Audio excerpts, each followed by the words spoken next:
Welcome back to the Truth Tank. I am your host, The Tank. This is episode 11 of the Truth Tank, and the second episode for 2020. I'm going to be making a few changes to the Truth Tank over the next year. 2020 is the year of the tank. Make sure you keep an eye out for the changes coming later on in the year. Alright, so just before we get into tonight's show, if you've turned on the television lately, you could probably see the devastating bushfires in Australia. I encourage all my listeners to donate to one of the charities and spread the word about bushfire relief. A lot of these communities are devastated and sorely need as much help as they can get. So if you're liking the Truth Tank and you want to see the show grow in 2020, there's a couple of things you can do to try and help me out. Spread the word with your friends, family, co-workers. Subscribe and download to the Truth Tank on iTunes, Podbean, Google, YouTube, and wherever else you get your podcast from. This helps the show grow. The Truth Tank also needs some reviews to help boost the rankings in iTunes, so if you could spare the time and leave a review, this would be greatly appreciated. Alright, moving along, let's get into tonight's show. Tonight's show is going to be the fourth and final part of the Mayan Calendar. I know what you're thinking. Haven't you done enough episodes about the Mayan Calendar? Yes, you're probably right, I have, but this is definitely going to be the fourth and final piece of the puzzle. First up, we're going to be having a look at a documentary I watched in preparation for this episode called Mayan Revelations, Decoding Buktun. The documentary presents the other side of the argument. It shows us the Mayan calendar from the Indigenous people's perspective. It has a lot of interviews with traditional tribal elders who still use the Mayan calendar on a daily basis. A lot of the information presented has been passed down through ancestors and their bloodlines. They're very much in tune with the spiritual side of the Mayan calendar and the natural world around them. The most interesting thing about the documentary is it gives us a side of the story that isn't taken very seriously in Western science or archaeology.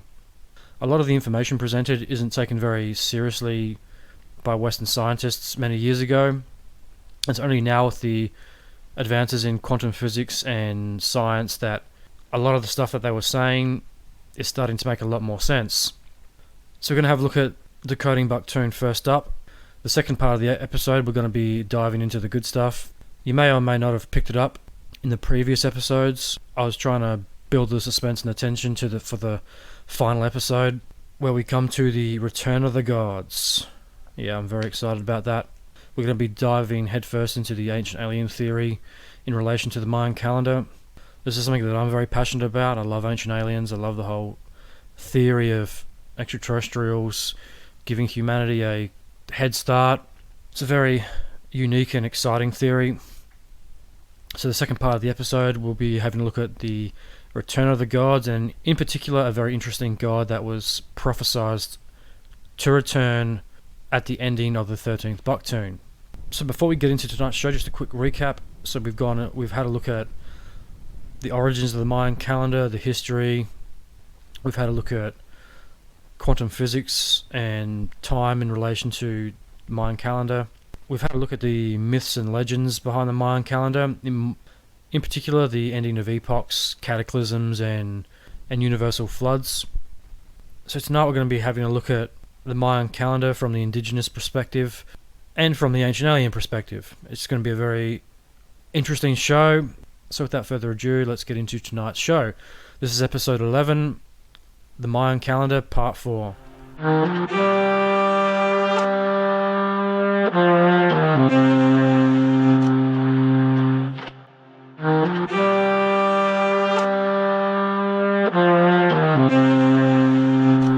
Mayan Revelations, Decoding Buktun. I watched this documentary several times. It's one of the most interesting documentaries I've watched about the Mayan calendar. If you want to know more about the calendar and indigenous Mayan beliefs, I highly encourage you to look it up. I watched it on YouTube for free. It's a very factual and very interesting documentary. So, the documentary starts off by giving us a explanation to the ending of the 13th Buktun. In particular, it highlights the 2012 phenomena. Now, obviously the world didn't end in 2012, because this is several years later and we're still here.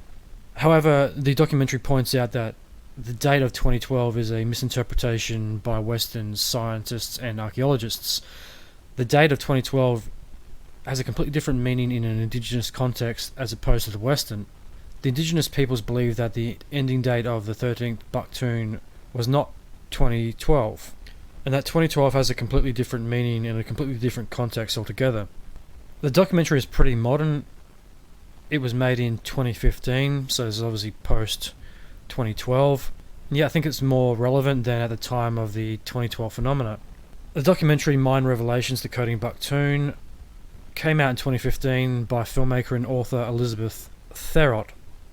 She basically embarks on a journey of discovery to dispel a lot of the myths about the December 21st, 2012 end of the world conspiracy theories that surround the Mayan and Aztec calendars.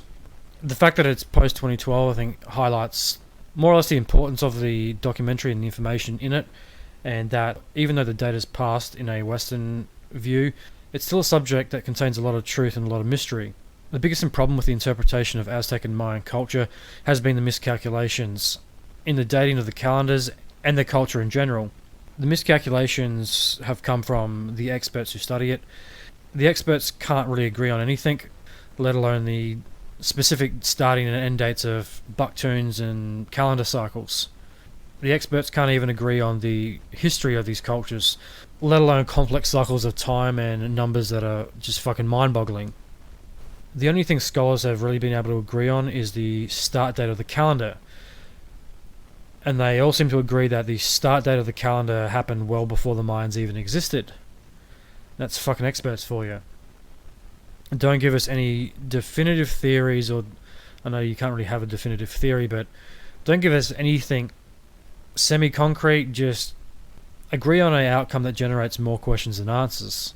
The 2012 phenomenon is a completely Western interpretation. However, as pointed out in the documentary, is there a connection between the severity of modern storms and disasters and the signs of the ending of epochs? This is something I brought up in part 3 of the Mayan calendar. Are the severity of modern storms a sign of the ending of an epoch, or the ending of the 13th Buktun?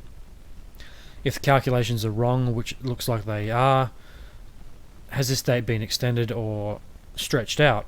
Maybe we're 20 or 30 years out of sync. Who really knows? Are we at the start of the ending of the 13th Buktun, or the ending of a epoch cycle? So the 2012 conspiracy theory, as outlined in the documentary, is the first time in modern history where there's been a conscious thought that the world might actually end. This conspiracy theory was based on a supposed prophecy that an Armageddon was coming at the end of the 13th Buktun cycle. This theory, or this conspiracy theory, went global when people realized just how ridiculously accurate the Mayans were at timekeeping. This added fuel to the fire, which gave the theory a life of its own. A lot of people didn't take into account the scientific or historical data that is confusing to say the least in making their own judgment. They basically jumped on the bandwagon of a baseless theory.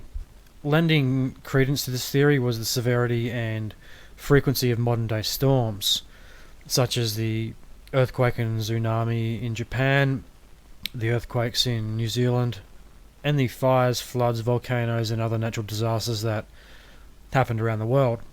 Looking at that from the other perspective, is this a sign of the ending of the 13th Buktun, or the end of an epoch? Like I outlined in part 3 of the Mayan calendar, is this just the beginning of the ending of an epoch, or the 13th Buktun?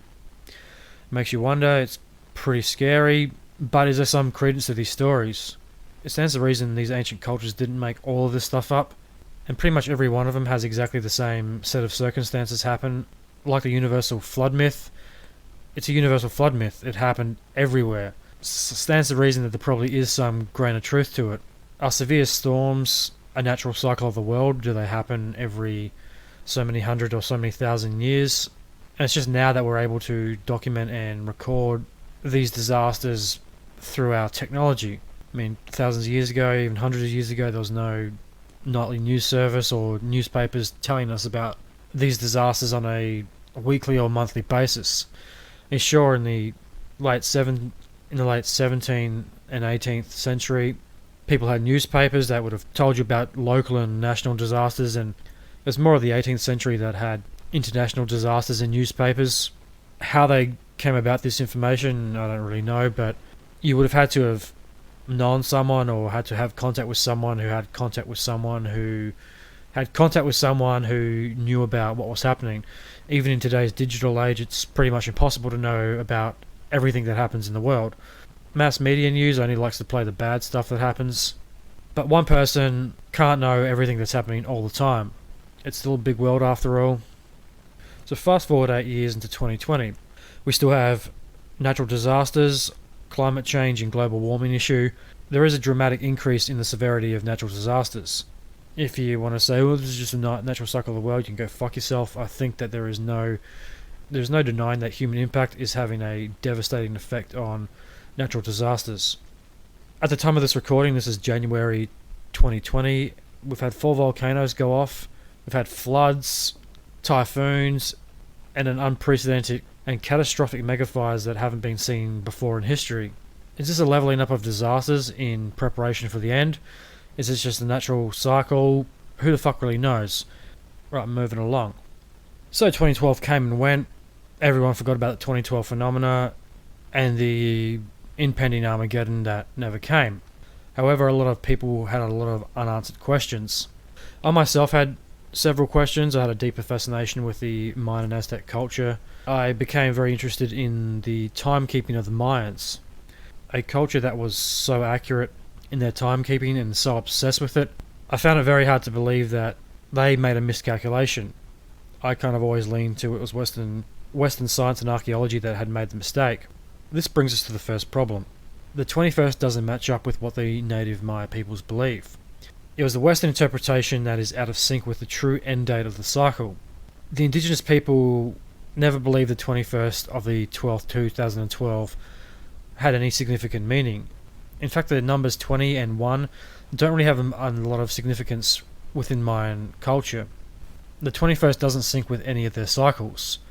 There's been a lot of misconceptions with the Mayan calendar. One of the most well known is the depictions of the Mayan calendar, which is actually the Aztec sundial, which is a completely different kettle of fish altogether. It's always been a misconception that that was the Mayan calendar. The Mayan calendar is completely different. Really, the only similarities is some of the artwork and that they're both cylindrical in nature. This is where the story begins for Elizabeth Terrieth. She is a holistic science author and filmmaker. She goes on a quest to find answers to some of these questions and to seek knowledge of Indigenous people and elders. In the process, decoding Buktun, as the title suggests. So going all the way back to the dawn of humanity, to the time of the cavemen, modern humans have always looked to the heavens as a way of keeping track of cycles and seasons, and a way of explaining the changes they saw in the world around them. Humans saw the gods in the stars. A lot of ancient cultures believed that the gods descended from the stars, and that the planets themselves were in fact gods. As far back as the time of the cavemen, humans have always interpreted time as a circular and linear process. This has shaped our predecessors' view of time in the process. The Sumerians created the first calendar based on celestial movements, as a lot of ancient cultures did back then. The Sumerians came up with a system that used a 12-month lunar calendar in the 3rd millennia BC. The Sumerians used a 554-day calendar divided into 12 months, with a 13th added to make up the extra 11 days that astronomers noticed were missing from the solar rotation. So they added a 13th month whenever it fit, making up the lunar solar cycle. But this was still very inaccurate. They noticed the sun cycle lasted 11 days longer than the solar year. They filled it with a 13th month comprised of both calendars. This calendar was continued by the Hebrews in the 6th century BC during their slavery in Babylon. A key point about the Hebrew system is that their calendar is based on a fixed point of destiny or a design destiny, unlike the Sumerians that was based on a celestial cycle. The Hebrews believed that this point would bring about the Messiah's arrival and the restoring of paradise. You kind of find a little connection between the Mayan and Aztec traditions. There was always the arrival of a god at the start of a new epoch. The Mayans also believed in a prophesied arrival of a god at the end of the 13th Buktun, which we'll come to later in the show.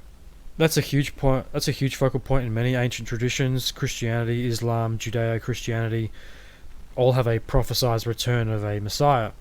This is a crucial part in the story of time. This is the first time that humans begin to think of time as a straight line and not a circular time. This replaces the non-linear with linear. So the Mayans view time differently to the point A to B as we do today. This is also one of Einstein's defining theories, is that time was non-linear. It was never a straight line as many cultures have perceived it to be. This is definitely the case during Einstein's time. The standard thinking back then was that time was in a straight line, point A to point B. Einstein's theories of relativity helped shape a different view of time, space, and the physics of particles and non-linear space-time. You can also look at string theory and particle physics, astrophysics, quantum mechanics for a better interpretation or a similar look at the same kind of thing. So now we come to the Greeks. They use a 354-day solar lunar calendar with an extra month.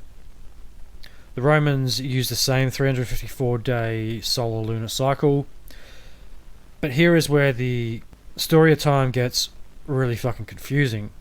When Julius Caesar takes the throne, he changes the distance between the solar and lunar cycles. The distance between the solar and lunar cycle is 3 months. This causes a huge problem and throws out the alignment of the whole fucking thing. He hires an astronomer who suggests that they use the Egyptian system of 365.25 days. The Egyptians had sussed out the modern calendar better than pretty much any of these ancient cultures. A majority of cultures are pretty close to the 365-day cycle, but they're always missing that 10 to 11 days or that month that kind of makes up the rotation that we use today. Caesar hires an astronomer from Alexandria named Sosygenius. Pretty cool name. As I just said, the Egyptians have pretty much sussed out the lunar solar rotations, so this adds 90 days to the current calendar. The first year of the Julian calendar becomes known as the Year of Confusion, and rightfully so. This adds 445 days. The calculations were accurate right up until about 11 minutes and 9 seconds per year. In 1582, Pope Gregory comes along and figures out there is a gap of 10 days between the sun and the moon, and yet he decides to correct this by taking out the 4th and 15th of October of that year. He proclaims that years ending in a 00 that are not divisible by 4 are not leap years, creating the Gregorian calendar in the process, with an inaccuracy of 1 day every 3,300 years. Every so many thousand years, time and calendars are getting more refined. So this brings us to the Mayans. Elizabeth finds herself in Quetzalcoatl in Guatemala. She visits a group of Mayan sages who transmits the data of the Mayans from their ancestors. The Mayan sages are in a settlement called Quirigura, meaning the last reunion or the last supper. Point out the obvious in that one. This is a site where the Mayans have met to have time festivals, going right back thousands of years.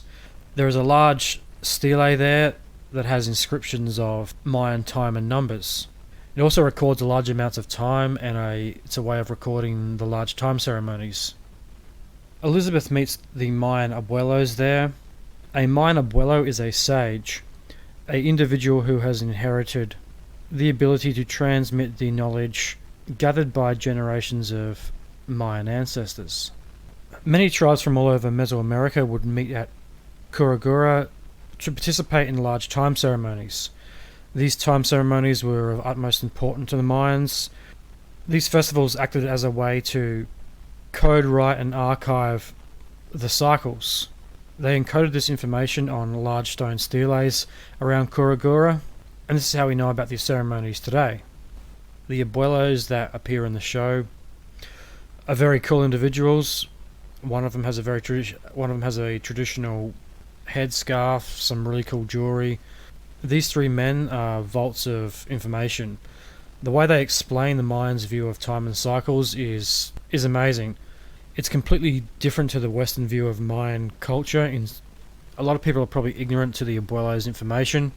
I found it really fascinating. I love the Indigenous perspective on history. I think Western society has been very arrogant and very foolish in writing a lot of these Indigenous stories and beliefs off as just myth and fantasy. I think you just spit in the face of the knowledge base of these people. In other words, you're saying that, oh no, that's just stories, you've misinterpreted this, you don't know what you're talking about, this is really what you mean because this is the way that we understand it in the West.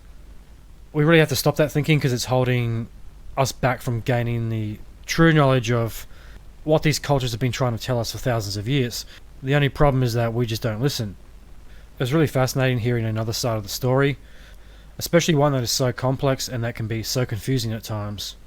There's one thing I forgot to mention about the steles. The steles at the site, they contain a written record of what is time, in what time it was, what they did, and why it was left behind. To the Mayans, the calendars is where we find the coding of life. This is where all the genetics and creation of the entire cosmos, the entire microcosm of everything that human beings are, is encoded. They also believed in getting in touch with nature. By being one with nature and getting in touch with the natural world, it's not hard to see a connection with mathematical patterns. The Western view of maths is completely different to that of the Mayans. The Mayans believed mathematical patterns appeared all throughout nature, everywhere from weather patterns to flowers to plants to animals to even people. Western and European cultures look at maths very differently to that of the Mayans. We tend to look at it as more of as numbers on a board or on a piece of paper. That's probably one of the biggest differences between the Mayans and Western culture. The Mayans viewed maths as a physical, a psychological, a natural and a scientific endeavour, where the West views maths purely as scientific. One of the biggest differences between the Mayans and other highly advanced ancient cultures was their use of zero, or explicit zero. Mayans always started a count with 0 and not 1. They were the only culture to use 0 as the base number and not 1, which makes it unique in ancient mathematics. Even by today's standard, they're still one of the few cultures that implements the explicit 0. The symbol for 0 was the flower, which is one of the hieroglyphs that's been encoded on the steles. It appears time and time again on a majority of steles throughout the Mesoamerican world. Why the flower? The flower means placenta or the pinnacle of origin. Much like the Mayan Calendar, where they've taken a 240-day cycle, which emulates the length of a woman's pregnancy, they're doing much the same thing here. They've taken something from the natural world and incorporated it into their mathematics. It's a pretty genius system when you think about it. Anyone could look at that symbol and instantly recognize its meaning. The seashell also symbolizes time by using the spiral pattern that appears on the shell. This symbolizes the spiral of infinite time, the beginning and the infinite. One of the most fascinating things the documentary presents is that the Mayans view time as a living entity and not just a science. Numbers were the time and universe bearers of living organisms of which we are a part of. The abuelas saw the connection between everything in nature and the relation between the universe and the natural world. They were well connected with nature. They looked inside of themselves and could see the pattern and connection with nature and the bigger world around them, such as the universe and the cosmos. They saw the sun, the moon, and the earth. They are in the throat, ears, eyes, and the organs. They believe this not to be magic, but the power of the universe. They saw the movements and composition of the human brain as a rhythm. The brain throbs. They saw this throbbing and the palpitations it produced as a song. These palpitations are recorded on the steles at the site. They produce a wave or a chant. This is very similar to the Akashic record. Those of you who don't know, this is something they talk about on the Ancient Aliens history series quite a lot. The Akashic record is a collection of all of human events, emotions, intent, actions that have ever occurred in the past, present, or the future. These records of human actions and thoughts are believed by theosophists are believed to be encoded and exist in a non-physical plane, known as the etheric plane. It's a pretty trippy, out there theory, but it holds a lot of weight. There's a lot of scientific evidence that can back this up, and a lot of theoretical and spiritual practitioners believe quite wholeheartedly in the Akashic Record. That's a show for another day. It's kind of getting off topic, so let's get back to it. So, Elizabeth undergoes a ritual cleansing before going further down the rabbit hole. She undergoes this blessing in order to understand the inner world better. In the West, we have lost our connection with the inner world due to technology and Western scientists' disregard for ancestral teachings. Modern science equates mathematics with purely physical evidence, and not that of the natural. Science is starting to catch up with the Mayans' view of mathematics and these inner world signs. As I mentioned on episode 8, there are a lot of similarities between quantum physics and the Mayan calendar. Recognition has finally been given to the native teachings. If you pay attention to what quantum physicists are talking about at the moment, a lot of that knowledge is what the abuelas have been talking about for centuries. Going back to what I was saying before, the spiral is a natural occurring pattern that it has a central part in Mayan beliefs. A lot of that knowledge is what the abuelas have been talking about for centuries, such as light travelling in a spiral. Scientists have just started to catch up to this. They now acknowledge that light travels through space in the form of a spiral. The form of creation in the DNA double helix is also a spiral. We also see this in space-time. There are tons of spirals throughout the universe, such as the spiral pattern of the Milky Way and other galaxies. This has been observed by NASA and by telescopes. We have photographic evidence of this spiral pattern. Look at nature. You have tornadoes make a spiral, storms make a spiral, spirals appear in the ocean in forms of maelstroms, and vortexes are a spiral. Black holes and supernovas form a spiral pattern. Spirals appear everywhere. People have also described near-death experiences as a spiral of light coming out of the heavens and sucking them up. This is also something that is used to describe a lot of religious events in the Bible and lots of biblical stories, is that a heavenly spiral descended from the heavens, shining light upon the ground, and so forth. You can probably get my drift. The abuelas also call this the Naj, a macro spiral representing the ratio of all creation. Spiral represents the constant cycle of creation. In Western science, Fibonacci is largely attributed with discovering the relationship between the spiral and mathematics. The Fibonacci sequence relies on a spiral pattern originating from a central point, arriving at the mathematical equation at the end of the spiral, or something along those lines. I don't pretend to know anything about maths. Numbers aren't my thing. The spiral pattern in maths is studied today largely due to Fibonacci's discovery. So, spirals in nature, is this a coincidence? I think not. It seems likely that a lot of this stuff is right in front of us, but no one really ever took much notice. This point in the documentary is extremely important to the rest of the Mayan calendar story. We have this knowledge of the spirals of time, the spirals turn. The spiral turns of the spiral turn time continually. Once you have this knowledge of the spirals of time, things start to slowly make sense. When you take into account the Fibonacci sequence, the way the spiral moves, after a while it becomes easier to predict where the spiral is going to finish and start again. So we know after a while that this pattern repeats.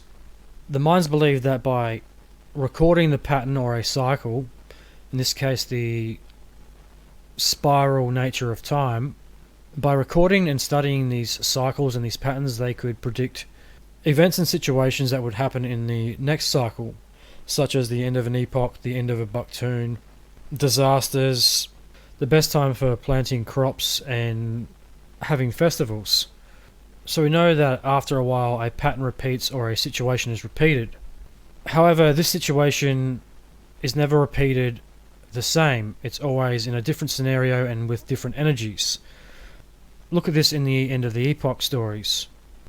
Each epoch ends in a disaster, yes, but none of them end the same way twice. You have fire, wind, flood, and earthquakes. Each disaster happens a different way in a different time. The important thing is that they do happen, and they consistently happen. So when you take that into account, that is a fucking frightening outcome. This also explains why the Mayans accounted for such long periods of time. Compared to other cultures that only dealt with thousands of years, the Mayans dealt with hundreds of thousands of years, even millions of years. When you take that into consideration, that makes a hell of a lot of sense. By counting the cycles from hundreds of thousands or millions of years before your culture begun, you can work out where the cycles and patterns are going to end in the next several thousand years. So Buktun is a cycle of 20 Cuktuns, or 144,000 days. That is equal to 394.26 tropical years. These are extremely long periods of time, but when you place that with the knowledge of the spirals, you kind of get the feeling that the Mayans might have been onto something. They were either planning something or could predict it. So if they had been counting these Buktuns for several generations before the 2012 prediction came into play, that explains why they were so good at accurately predicting the outcome of time.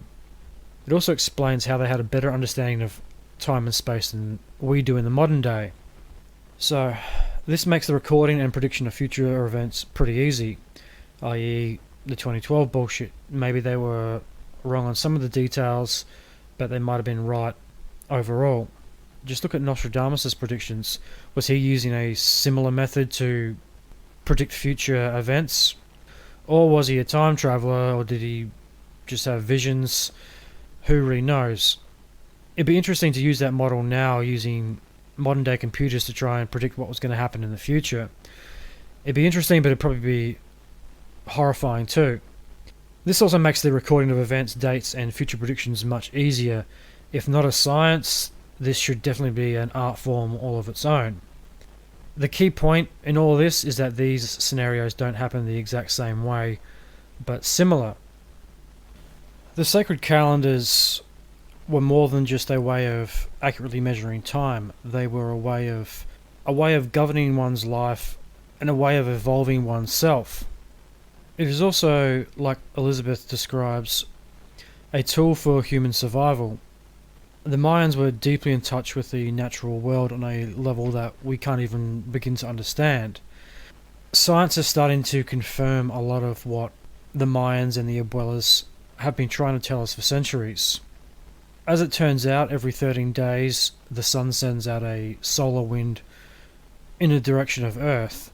These solar winds can disrupt human life. People who have medical conditions such as heart problems can be adversely affected by the magnetism of these solar winds. This was confirmed by the Russian Space Agency, who conducted a series of tests on this, who found out this is in fact true. Every 13 days the sun does send out these magnetic solar winds. The ions and electrons produced by these waves can distort our biological processes, leaving the most susceptible in our society vulnerable to heart conditions and other medical episodes. Elizabeth suggests that the Mayans may have in fact tried to indicate this within the calendar calculations, proving that our survival as a species is intertwined with our environment, and that this is influenced by celestial movements. One of the abuelos brings up a very fascinating correlation between the number 13 and the number 20. As I previously mentioned, every 13 days these solar winds hit the Earth. Well, as it turns out that human beings have 13 joints. The other significant number is the number 20. By taking 10 fingers and 10 toes, 10 plus 10, 20. The numbers are related to the energies throughout the universe. The hands are related to the sun with the cosmic energy, as the feet are related to the energy of the earth. This probably doesn't make a hell of a lot of sense. It's probably very difficult for me to try to explain this. I suggest you just go watch a documentary. It makes a hell of a lot more sense than what I can explain it. So these numbers are derived from nature. By using the human body, they arrive at 13 plus a 20, as you see at the Fibonacci numbers. By using multiplications of 20 divided by 13, it equals 260. But going back to the Tzolk'in, this is the same as the time spent in utero. One of the abuelas brings up that the calendar is within us. We do not need an apparatus to take measurements from the earth to sun. For we humans are accurate and we are made in the likeness of all nature. However, we are currently disconnected from the natural world, so therefore we are out of sync with this cycle. We aren't listening to the universe, we merely repeat what we're taught in universities and schools and take this as fact. And we don't take into account the stories and the teachings that have been recorded on stone. This is something I really agree with.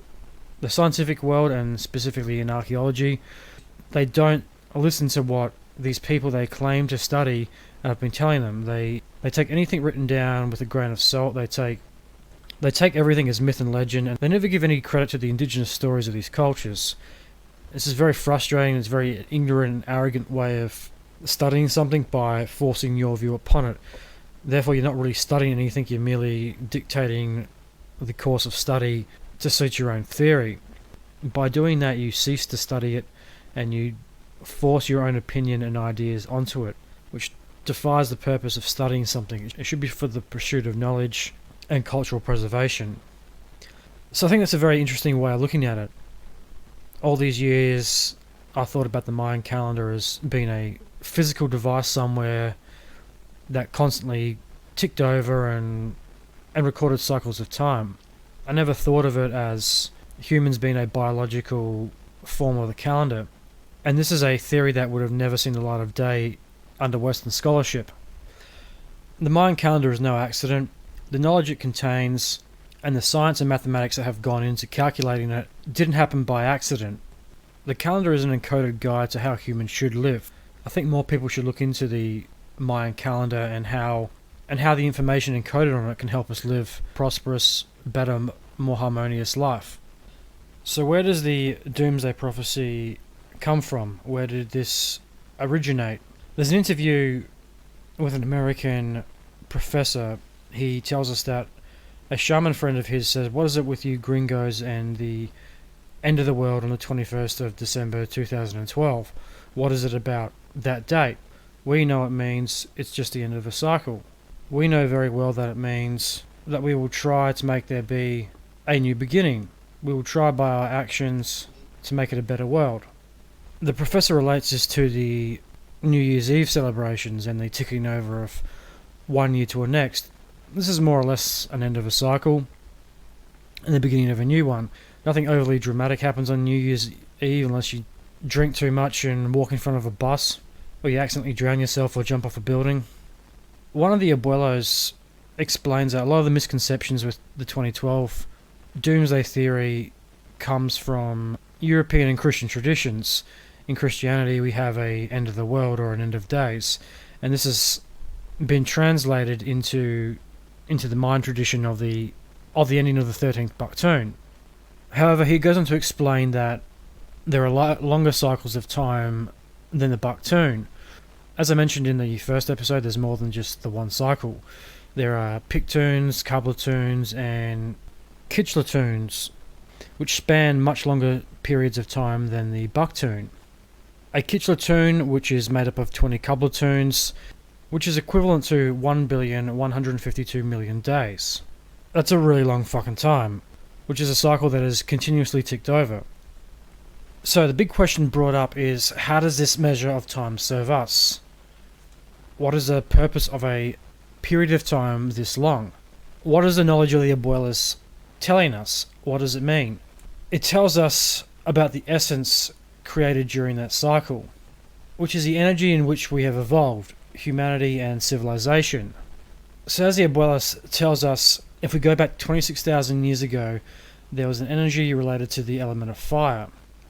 Like the end of an epoch and the starting of a new, there was a correlating god that accompanied that time period. This is similar.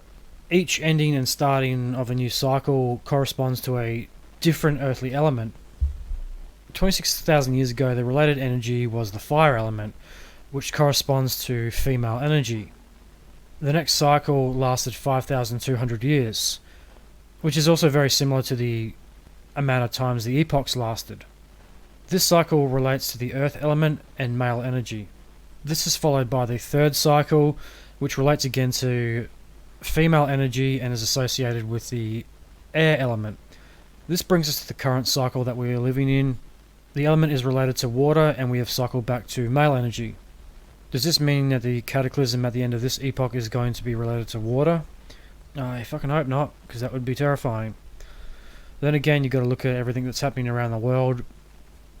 This global warming, ice caps melting, ocean levels getting higher. Is this the start of the end, or the end of the beginning?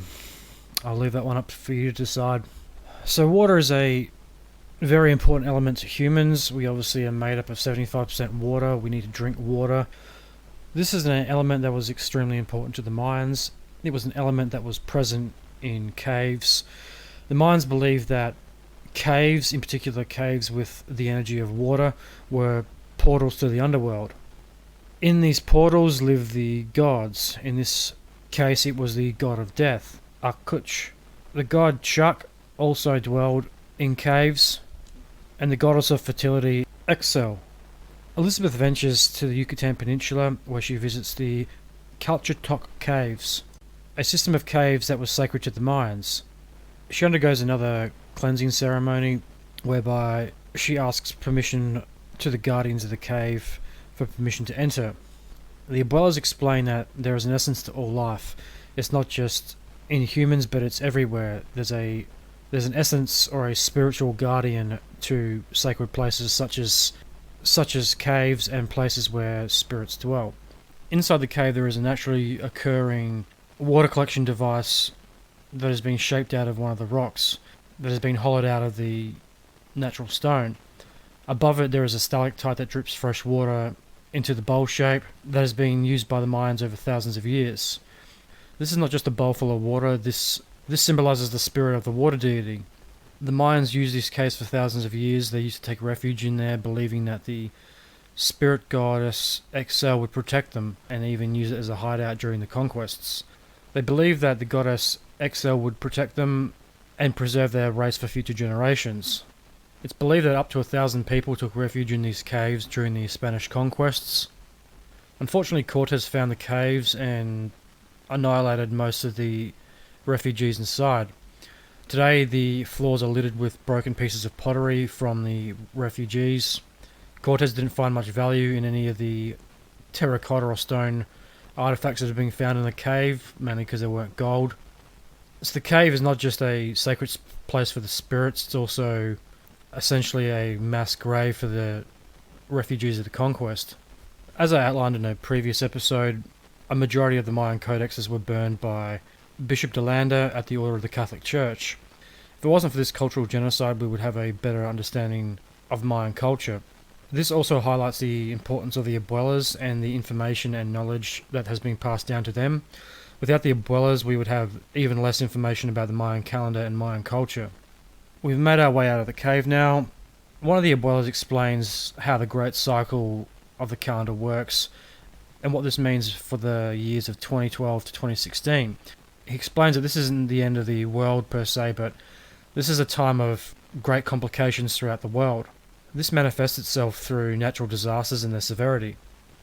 One of the key pieces of information the abuela points out that it's through these stellas that this information is being passed on. Fortunately, the Spanish didn't destroy all of them. They just saw them as statues and nothing more, not realizing that the history of the cycles and the calendar was encoded on the stone. He highlights that between 2012 and 2016 there could be a period of complications for the world, this mainly manifesting itself through natural disasters and their severity. Taking into account that this documentary was produced in 2015, I think that they got it pretty well right. If we look at what's happened in the last decade and the severity of disasters all around the planet and their frequency, this is kind of frightening. As I previously mentioned in the podcast, this is January of 2020. We've had fires, floods, multiple volcanoes, earthquakes, and now this new virus that has sprung up all in the first month of the year. Whether there's a connection, I'll leave it up to you for you to decide whether this is just another natural cycle. Maybe this is a cycle of heightened disasters and pandemics. Maybe this is the getting worse before it gets better stage. Who knows? However, he points out that from 2026 onwards, these disasters and epidemics will get worse if they're not managed. I think it's pretty evident in our society right now that if we don't manage the environmental problem, we are fucked in 10 years. And that just happens to coincide with 2026. In my opinion, I think there is a lot of truth to the Mayan calendar and these cycles, and I think it's time that we start listening, otherwise we are going to get mercilessly fucked by Mother Nature. The abuela also points out that we have to stabilize ourselves in order to make it through this difficult time. He then goes on to explain that the next cycle of 13 is related to the air element, corresponds to the mind. He explains that this is air meeting the ether. Is this a metaphor for awakened consciousness? Do we become enlightened and go to that next evolutionary stage? The Mayans aren't the only ones that talk about this. This is something that reoccurs in Buddhism, Hinduism, and many of the religions of the world. If you look at it from a different angle, this can also translate to Christianity. But enough about that, let's move on. He then goes on to explain within 26 years, if humanity has survived as it is made right now, we will have a special connection between all human beings. This connection comes not from the male or female energies, but between a balance of the two energies. He then goes on to explain that there will be a new item, a new catalyst for the other four, which is the ether that is in the universe. You can make a connection back to the Akashic record, heightened consciousness. This could mean many different things. I'm not even going to try to explain what they would be. I'll leave that up for you to decide. He explains that during this time, large amounts of ether are going to be circulating around the galaxy. So what exactly is this ether that he is talking about? Ether gases are in plentiful supply throughout the universe. This is something that has been studied going right back to the ancient Greeks. Their astronomers believe that these gases were a universal bonding agent and a vast source of energy that forms an intricate network of molecular connections. The freaky and interesting thing about this is this was later confirmed by scientists when they went scanning the universe for the coldest spots in it. They discovered an energy at a temperature of absolute zero. At this temperature, energy doesn't vibrate to produce heat like conventional sources of energy. The bizarre thing about this is this absolute zero has no recordable traces of energy. There's no heat trails, no vapor, no exhaust, etc. At a temperature of absolute zero, molecules are tightly compressed. This is known as a zero-point field. Scientists discovered that at this temperature, molecules don't release energy, but they exchange it in sub-zero space. These molecules are also known as ethereal molecules that are not just found in sub-zero parts of space, but they're also found here on Earth. And as the planet rotates and passes through different parts of the galaxy, where high concentrations of these ethereal molecules are found. So as the Earth cycles through different parts of space that contain these ethereal molecules, as the Earth cycles through the universe and passes through these ethereal energies, a magnification happens that is caused by Earth's proximity to celestial bodies, where the influence of these energies can be measured. There was an essay written called The Auric Timescale and the Mayan Factor. This was written by Sergei Smelyakoff and Yuri Kempeyko. It outlines the 26,000 year cycle known as the precession. This is the amount of time that the Earth takes to make a precessional rotation through the 12 signs of the zodiac. This is the amount of time the axis of the Earth takes to rotate to cycle through the 12 signs of the zodiac. This amount of time relates to the Mayan octolitune, 13 Buktuns, or 5,200 tune years. So it looks like the Mayans were right all along. They accurately predicted and tracked these events before NASA or modern day telescopes or computers. Smelyakoff and Kopenko divided it according to Phi in the arc epochs of 5200 Toon years. By doing so, they discovered that the epochs were set to end according by the amount of time they took to pass through these areas of energies, which resulted in a period of 12 shorter cycles. As I mentioned in previous episodes, these cycles of time went from 26,000 years to 12,000 to 5,000 and so on. The interesting and bizarre thing about this is that these periods of time correlate to varying parts of history where great discoveries were made, such as scientific discoveries or the discovery of new parts of the world or new technology. These times also correlated with great spiritual teachers and wars, such as the First World War, Second World War, and so on. These times also corresponded to great weather events and natural disasters. We're not talking about just the standard disasters, we're talking about massive natural disasters, which also connected to times of great political change or upheaval. I mean, just look at what's happened with the bushfires in Australia. You've had history-defining megafires and a government that has pretty much done nothing about it until they were absolutely forced to. The Prime Minister of Australia decided to go on holidays while the country was on fire, then lied about coming back and then decided not to do anything about it until the fires had gotten so bad there was no other option. Then he lied about coming back from his trip in Hawaii. He arrived several days after his office disclosed to the public that he would have been back, and then he wasn't exactly efficient in organising help for the firefighters. He was only forced to make drastic changes, such as deploying the Army and Army Reserve to the worst affected parts of the country. They've been very slow at delivering funding or asking for help or even getting help to the worst affected areas.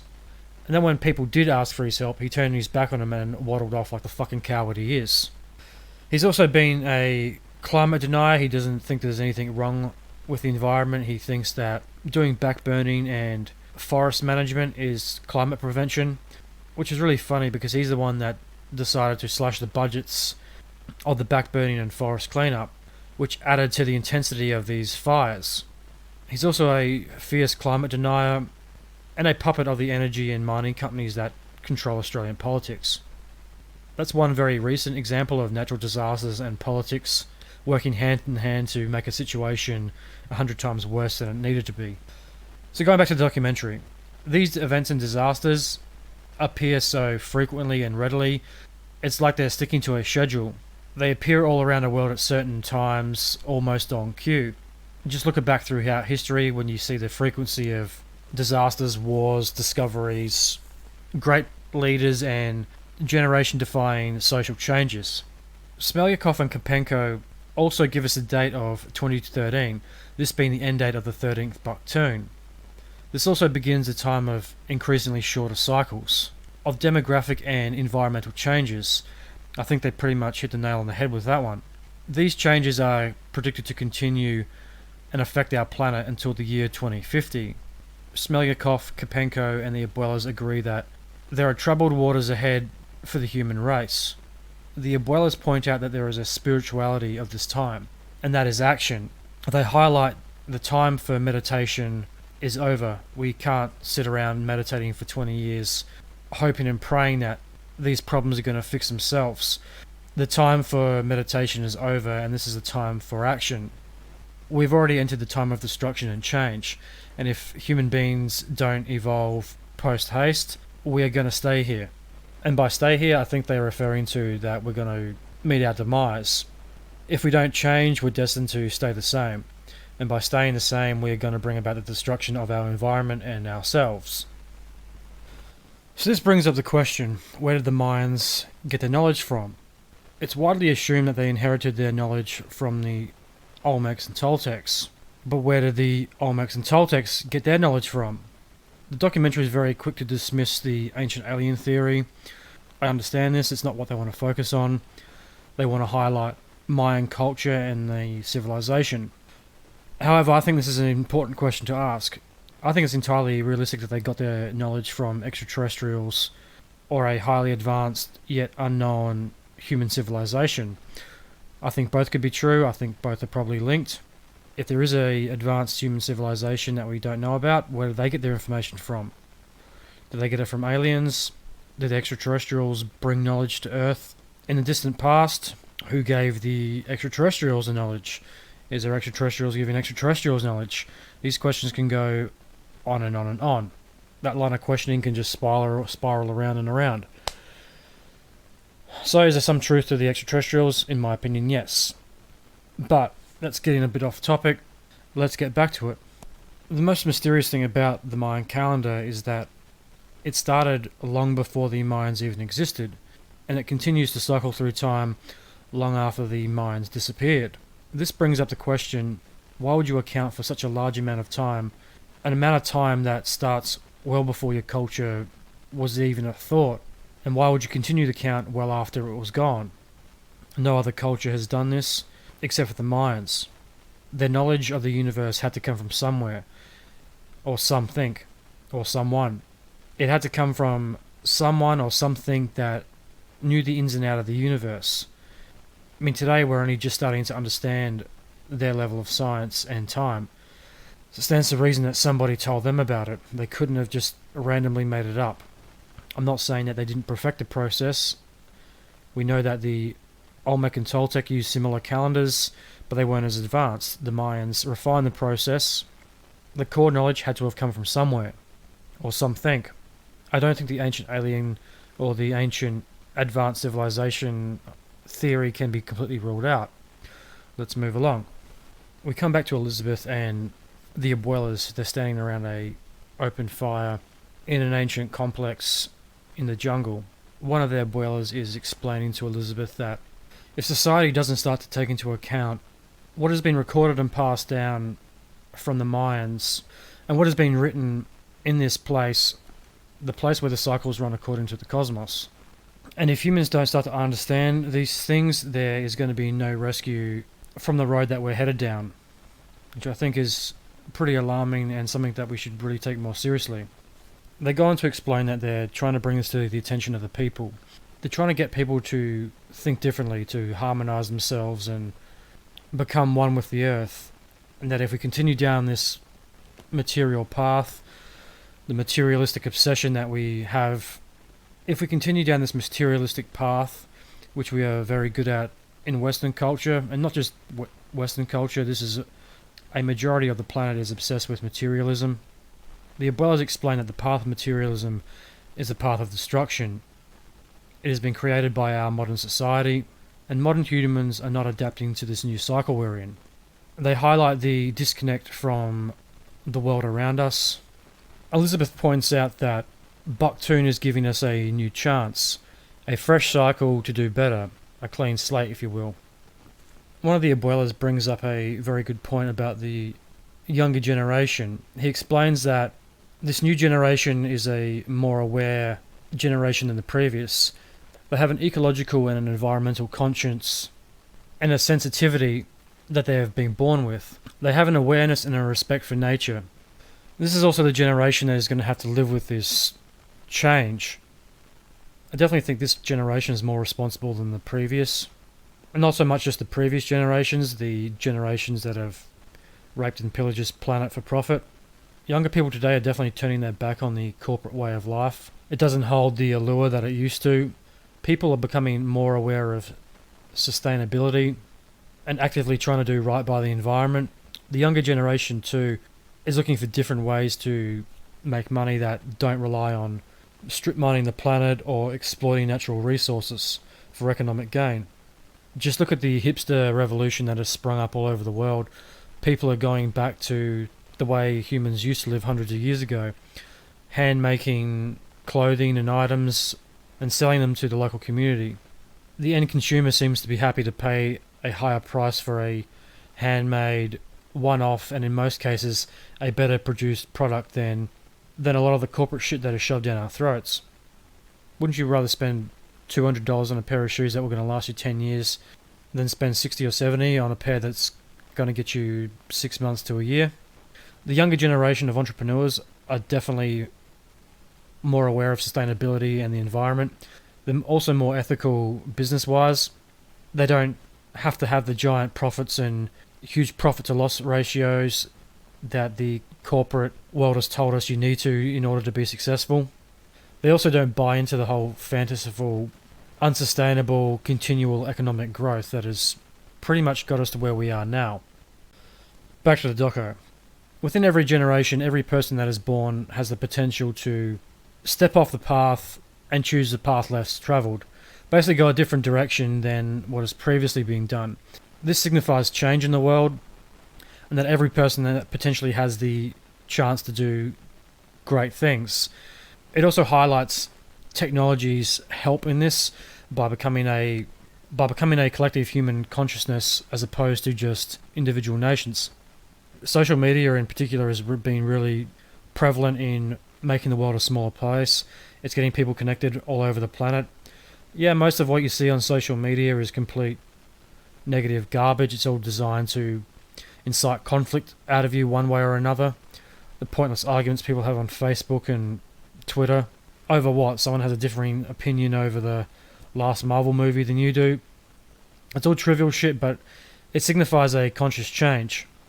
People can become aware of things that are happening around the world that they weren't aware of or had access to even 10 years ago. This is a level of connectivity and interconnectivity that has been unprecedented throughout history.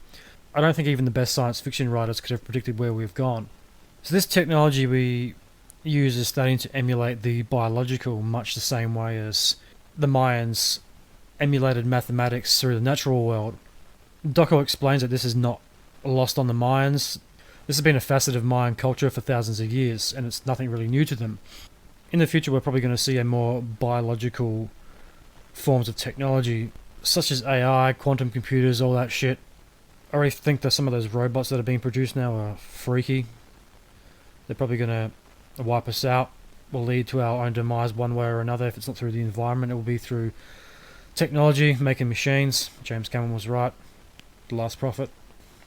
We're heading into uncharted waters. It's an exciting time, but it's also scary. It's terrifying if we get it wrong, but it could be revolutionary if we get it right. Technology has exhausted its mechanical framework. It's now stepping out into the biological world, into more advanced forms of technology. Elizabeth highlights a very interesting point. She says that the further technology grows, the more it evolves, the more limitless it becomes, the more magical it will appear to those who are not immersed in it. The more it exceeds its mechanical framework, the more advanced it becomes. I don't think anyone today can predict just how advanced technology will be in the future. Just look at the last 10 years, some of the stuff we have now, most people couldn't even imagine. The documentary also brings up the old quote that today's and tomorrow's technology will be indistinguishable from magic to anyone who isn't immersed in it already.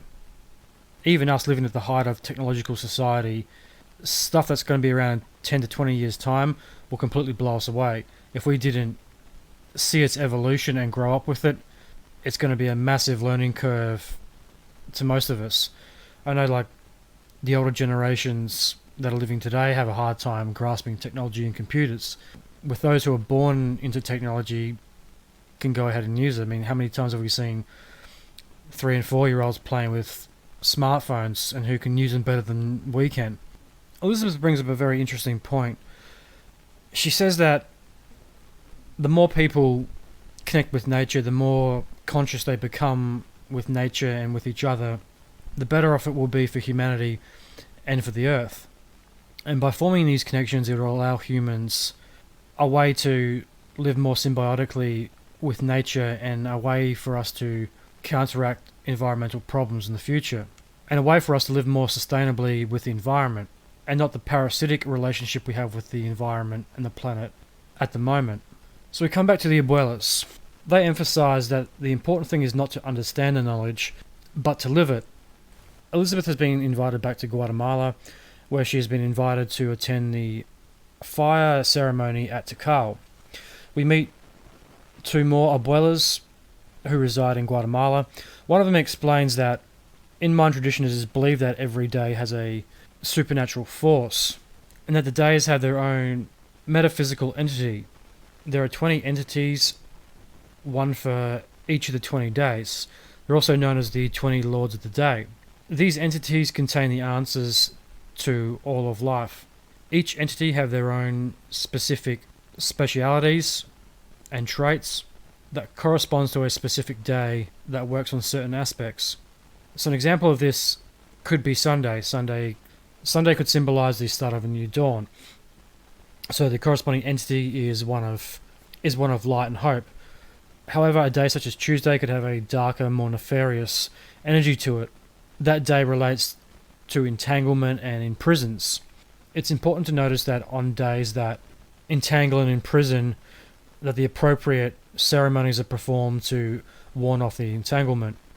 So if you had something important to do on this day, such as asking for someone's hand in marriage, or you were undertaking a voyage somewhere, it was important to perform the right ceremonies so you didn't befall negative energies. And if you missed this window of opportunity and you didn't make the right preparations for it, you'd have to wait for the opportunity in the next cycle to do what it is you wanted to do, or something along those lines. The doco explains it better than I can. I think that's pretty interesting. We've all had those days where they just suck, everything seems to go wrong. No matter how hard you try, you always end up failing. We've all had those days where you've gotten up late, you've been late to work, late to lunch, late to finish, late to get home, everything is thrown off. Then you have the next day, everything goes right, you're ahead of schedule, everything's positive. I mean, I've had those days where you struggle to get anything done. But the day before, I got everything done in record time, everything's going smoothly. I'm ahead of schedule, then the day after, everything falls to pieces. Then you have the day after, things start to get back into pattern. You start to get back on track. By recording cycles in time, the Mayans had figured out if they cross-referenced the cycles with specific calendars and days, they could figure out this repeating pattern. By now, we've learned that the Mayans were pretty good at predicting future events. By recording cycles and patterns and harnessing the power of the natural world around them, they could accurately predict future events, such as the breakout of wars and conflicts, such as the Revolutionary War, the Spanish War. They even predicted the coming of Christianity and their own demise, to an extent. They predicted conflicts in the 20th century, such as World War I, and even a conflict that raged in 2010. There is a tree that is sacred to the Mayans called the sepia tree. This tree represents the construct of the universe. The sacred significance in this tree can be found by its interpretation of the 4 planes of the sky, the ground, and the underground. There's 4 planes under the ground, ranging from the roots and the stems that connect to the next 4 planes of the tree, which are the trunk and the stem, and this branches up into the sky through the branches and leaves, which represents the 4 planes of the sky. Each one of these 4 planes all converges to a single point. Each one of these points is connected. One point can't survive without the other. One point needs the other point in order to work cohesively. All these planes add up to 13. 13 rears its head again. So Elizabeth travels back to the Yucatan. She visits the sacred site of Chichen Itza.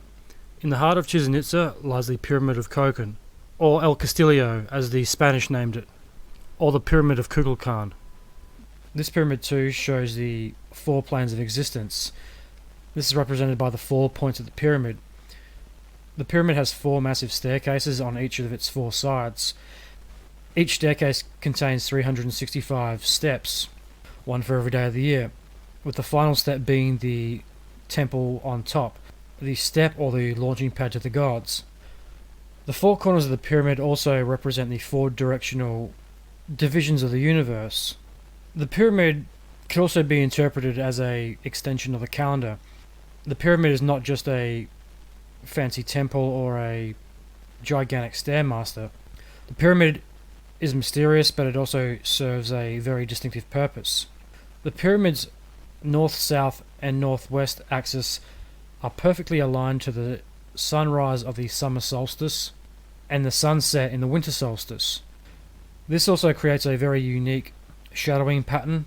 The shadow caused by the sun creates a zigzag-like snake pattern on the sides of the pyramid that look like a gigantic undulating snake crawling its way up the pyramid to the top step. This is widely seen as Kukulkan, ascending up the pyramid into the heavens. The pyramid also has 9 levels, representing the 9 levels of the underworld, the earth, and the heavens. The pyramid also serves as a giant solar calendar and a sundial. There is no better representation of a physical piece of the Mayan calendar than the Pyramid of Chichen Itza. How could you miss it, and why go to the trouble to build something like this if it didn't serve a very specific purpose such as the counting the cycles? The pyramid is also being built on top of a smaller pyramid, much like a Russian nesting doll. I think there's 3 or 4 smaller pyramids within the bigger outer casing of the current pyramid. The pyramid doesn't just serve as a calendar, it's also kind of a giant watch. It's also used to track the time and cycles of the day and the seasons. It also represents the 9 pillars or 9 planes of the universe, much like the Sebia tree. The bigger pyramid on top of the smaller pyramid also is a way of preserving the history rather than just tearing them down or finding somewhere else to build. They're actively preserving that history by building on top of something that has came before. Not just leveling it and using the foundations like we have seen throughout history and kind of like what we do today. We just knock everything down and build on top of it. If the foundations are good, use them, then build from there. The Mayans seem to be preserving that history by encasing it in a bigger pyramid. In the levels of the pyramid, there are many caverns that also represent the planes of the universe. Inside this structure, there is the blueprint, if you will, for the universe. At the center of the structure lies a jaguar statue. It's painted like a terracotta-y red color with teal spots. The jaguar is at the center of the universe. It's also a pivotal figure in Mayan mythology and culture. The jaguar is also the guardian of the 4 corners of the universe. There are some very interesting hieroglyphs on the walls of the pyramid. There is a sign of water represented by 2 snakes. More interestingly, there is a flower at the center of the hieroglyphs that branches up into a double helix, much like the symbol for DNA. The snakes represent the combined DNA wrapping around each other to form the double helix that rise up to the water flower, another key component to creation. These symbols are guarded by the sacred jaguars that cling to the wall, overlooking creation. The story being relayed to us here is that of the 5,200 year cycle that has just ended. We have been born of the water element, and we are being protected and looked over by the jaguars. When we expire, we will evaporate. Elizabeth consults an abuela in the hope he can shed some light on what is in store for us in the upcoming cycle. He tells us of a anticipated earth tremors or an earthquake. This is not a earthquake in the traditional sense. This earthquake is the human being. It is the earthquake of the heart. He goes on to explain that the 2012 phenomena was popularized by Western scientists to commercialize their culture. In traditional Mayan belief, the cycle of the 21st to the 12th has no correlation with our cycle. Therefore, it is a purely westernized phenomena and not a traditional Mayan belief. It is generally agreed upon in Mayan culture that 2014 is the year that the cycle ends, and not 2012. Starting on the 16th of August 2014. What is so significant about August, you might ask? Simply put, the Mayans did not end their calendar in December, as we do. There is no December to speak of. Therefore, the 21st of December 2012 is completely meaningless. December only appears in European calendars. I'm pretty sure the Romans had a similar system. Their year ended in August. I don't think they had an October, November, or December, or a January. Calendars and time are all really confusing. So to work out the end date of another cycle, we take the date of 2014 plus 52 years. These are the 52 years of the Hab. This gives us 2066. In the year 2066, another cycle will end. Will this be the end of the epoch and the coming of a great cataclysm? Who really knows, but the way humans are heading, wouldn't be surprised. Don Aguirre explains that after these 52 years, there is going to be an era of supposed harmony, and 52 years of development of everything. Now, is this a harmony and development of human consciousness and human spirit? Are we going to become more in touch with each other and the natural world? I guess time will tell. However, he explains that it's going to be very hard for us to line up perfectly as our ancestors has predicted because of today's unbalanced culture. The abuelas all agree on the same thing, that humanity has some complications ahead. The next cycle is going to be a very difficult one, and going into 2066 is going to be very turbulent. So what can we expect for the next cycle? He tells us that there's going to be a very Turelic movement with the Earth, whereby the poles may become inverted. I don't know about you, but I don't think I would like to experience that. He explains that when the poles invert, this may slow down or speed up the movement of the Earth. That will have drastic effects on the environment. He then goes on to explain that we are living it now and that man has broken the cosmic axis. We have not cared for the Earth, and it has affected humanity and it has affected the planet. He continues to tell us that if we do not reach a balance, we will not win the game. I've said it before and I'll say it again, everything's about balance. The universe is made up of balance, and this balance needs to be upheld. However, it's not all negative, so don't go jumping off buildings or sticking your head in the oven just yet. He explains that negativity can affect all, but love is what will persevere. It seems a bit generic and a bit lovey-dovey, new agey, but they've been pretty right so far. He explains that love is what must infuse our children to our brothers. Everything is one and everything is the universe. Everything is energy.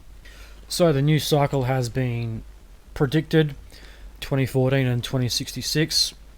This is a very similar time frame given by Smelnikov and Kopenko. Their time frame was 2013 and 2050. So give or take a decade, they were pretty much on the money. They were pretty close to the money. So now we come down to the closing of this epic tale. Elizabeth makes her way back to Tikal to close out her journey. The abuelas tell us in closing that this is the home of the energetic time of the cosmos. That's Tikal. This is the place where time and space were studied. One of the abuelas explains that when a dance is performed, it is the balance of this energy, of the heart of heaven, the heart of earth.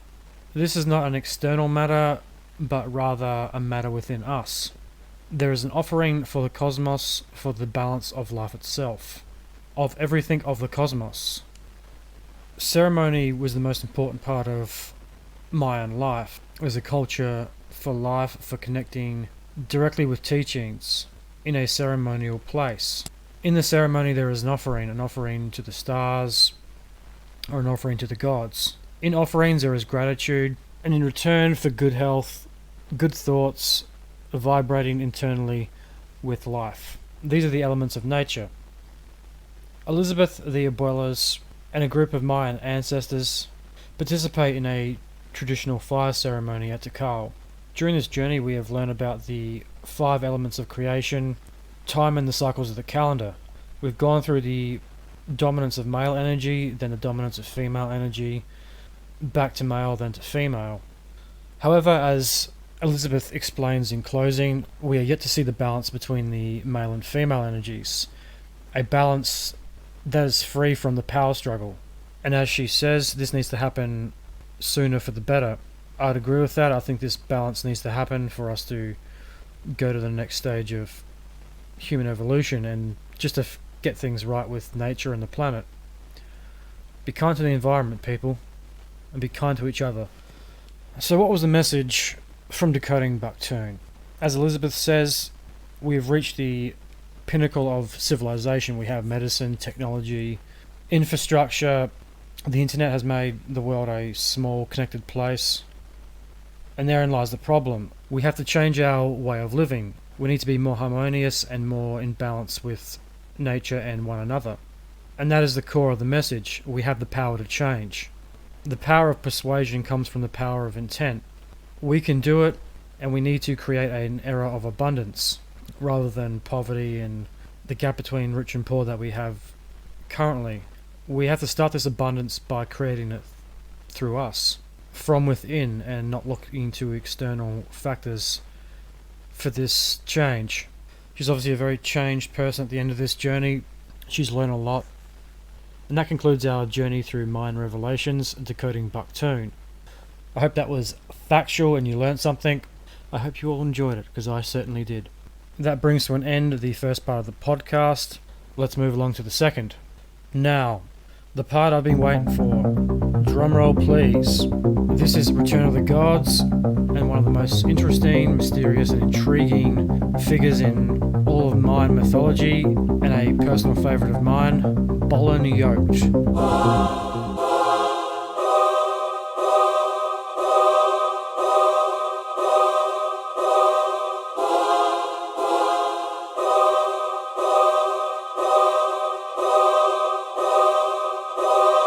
If you remember back to the first episode, I mentioned Monument 6 at Tortuguera.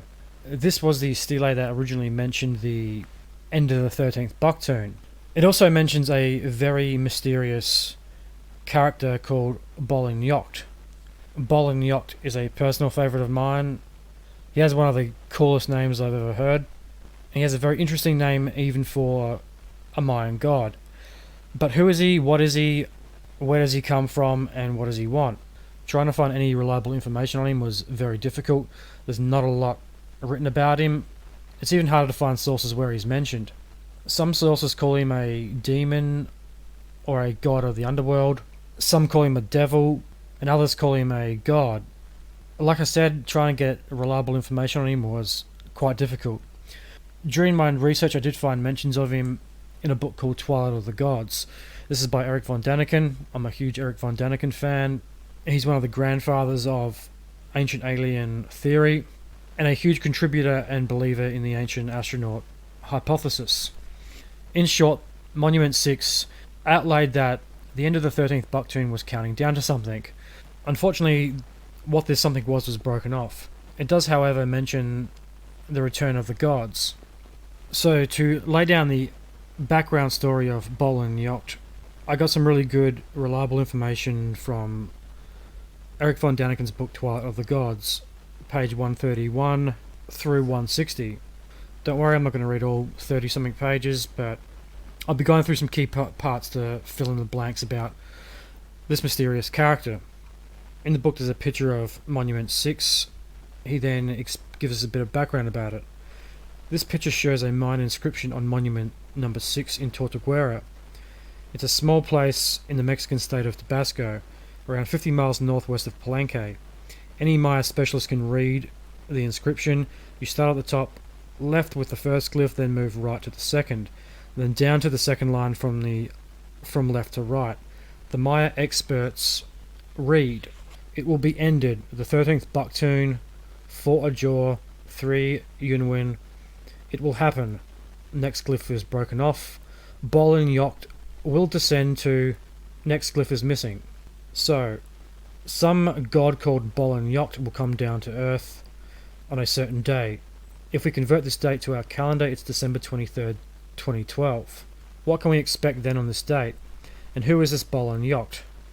The very same Bolon Yokte appeared on the so-called Vase of the Seven Gods. Here he is praised repeatedly as the Holy One, a divine being who was involved in the creation of the world. Bolon Yokte was even involved at the very beginning of the Mayan calendar on August 13, 3114 BC, and in Temple number 14 in Palenque. Bolon Yokte also appears in connection with an event that unfortunately cannot be deciphered from the glyphs. Either way, this unknown event happened on the incredible date of July 29, 900,301 449 BC. The date is clearly readable. In other words, it happened long before there were any Mayans around. Bolon Yokte appears on page 60 of the Dresden Codex, one of the very few handwritten Mayan documents to survive the Spanish destruction, and yet again in the Chalam Balam books. These were manuscripts written by priests, but not until after the Spanish conquest. Bolon Yokte is also mentioned in connection with great power. He must have been one of these mighty, awe-inspiring unknown beings that men could not otherwise explain. Bolon Yokte is not only the one who features in tales of second comings of the so-called gods, who can also infer the return of the gods from the Mayan calendar, How does that work then? Several of the glyphs of the Tortuguera monument feature sigils and vertical strokes. These are Mayan numbers. They are as ever present in the Mayan world as the winged sun disk in Egypt. To at least understand the main track, that is the one concerned with the return of the gods, you ought to know a little bit more about the downfall of the Mayan culture and also how the Mayan calendar works. I dealt exhaustively with the subject in one of my earlier books. Okay, so I don't think I have to go through the inner workings of the Mayan calendar. I've already covered that enough. So to understand Bolon Yokte better, we need to have a quick look at Montezuma and Cortez and the downfall of the Mayans to better understand the story. So as I've gone over before, Cortez was a gold-hungry plunderer who conquered South and Central America. He ruthlessly marched through these countries, taking anything that wasn't bolted down. Cortez and Montezuma met at Tenochtitlan. Montezuma came out of the city to greet Cortez.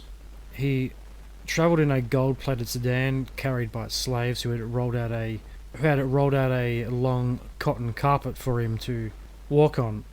So he gets out of his sedan. Cortez gets off of his horse. The two never take their eyes off of each other, and rightfully so. In C.W. Kareem's book Gods, Graves and Scholars, he writes, "For the first time during the great history of discovery, it so happened that someone from the Christian Occident no longer needed to reconstruct a rich foreign culture from the rubble of its remains, but rather was able to encounter it in the flesh. Cortes stood before Montezuma. It was as if Burgerish Bey suddenly bumped into Ramses, or Nobly met Nebuchadnezzar during a stroll through the hanging gardens of Babylon, and they had been able, like Cortes and Montezuma, to speak freely with each other." It's important to note that Montezuma was head of 200,000 warriors. The Spanish only had a few hundred men, I think about 500 to 700, somewhere around those numbers. Either way you look at it, they were ridiculously outnumbered. So Montezuma chooses not to fight. Instead, he invites Cortez into the city. So when Montezuma and his conquistadors were in the city, they were taking notice of the inner workings of the Aztecs and how they did things. They were taking notes so they could secretly rob them blind. So this is on page 131 of Twilight of the Gods. The Aztecs and the Maya live according to a precise calendar cycles. Buildings were erected in harmony with the calendrical rhythm, and feast days organized according to the calendar. We do the same today. Christian festivals like Easter, Whitsun, and Christmas are dominant aspects of our year. And for the international sport events such as the Olympic Games or the FIFA World Cup, huge infrastructure of new buildings are constructed. As luck would have it, Cortez's arrival coincided with the end of a calendar period, a time when expectations were traditionally high that the Quetzal serpent would finally return. That's also one of the explanations as to why the Aztec and Mayans didn't kill Montezuma and his men where they stood. They thought they were Kukulkan and Quetzalcoatl returning. After all, Cortez was a fairly tall white bearded male wearing a shiny metal outfit and helmet. He probably would have looked as alien and as foreign to the Aztecs and Mayans as we would today. The priests had preached for the event for a long time, and now finally the event that the legends had foretold now also matched the date. The devout high priest Montezuma may have, or even must have recognized Cortez, this bearded white man, as at least an emissary of the Quetzal serpent. So he received his foreign guests with pomp and ceremony and even offered him a place to live. Cortez enjoyed this generous hospitality for 3 days. He demanded a chapel be built. Willingly, Montezuma assembled a team of Aztec artisans to build the Christians' house of worship. The Spaniards saw themselves as an occupying army, as indeed they were, and looked on suspiciously as the work progressed. On one wall they discovered a freshly plastered spot and suspected that a secret door had been hidden behind it. Secretly they broke through the wall and found themselves standing in a room full of gold figurines. Bars of gold and silver, jewel-encrusted ornaments and fine materials, woven with feathers. Cortez estimates the value of the find to be around 1,000 gold pieces, around 10 million in today's money.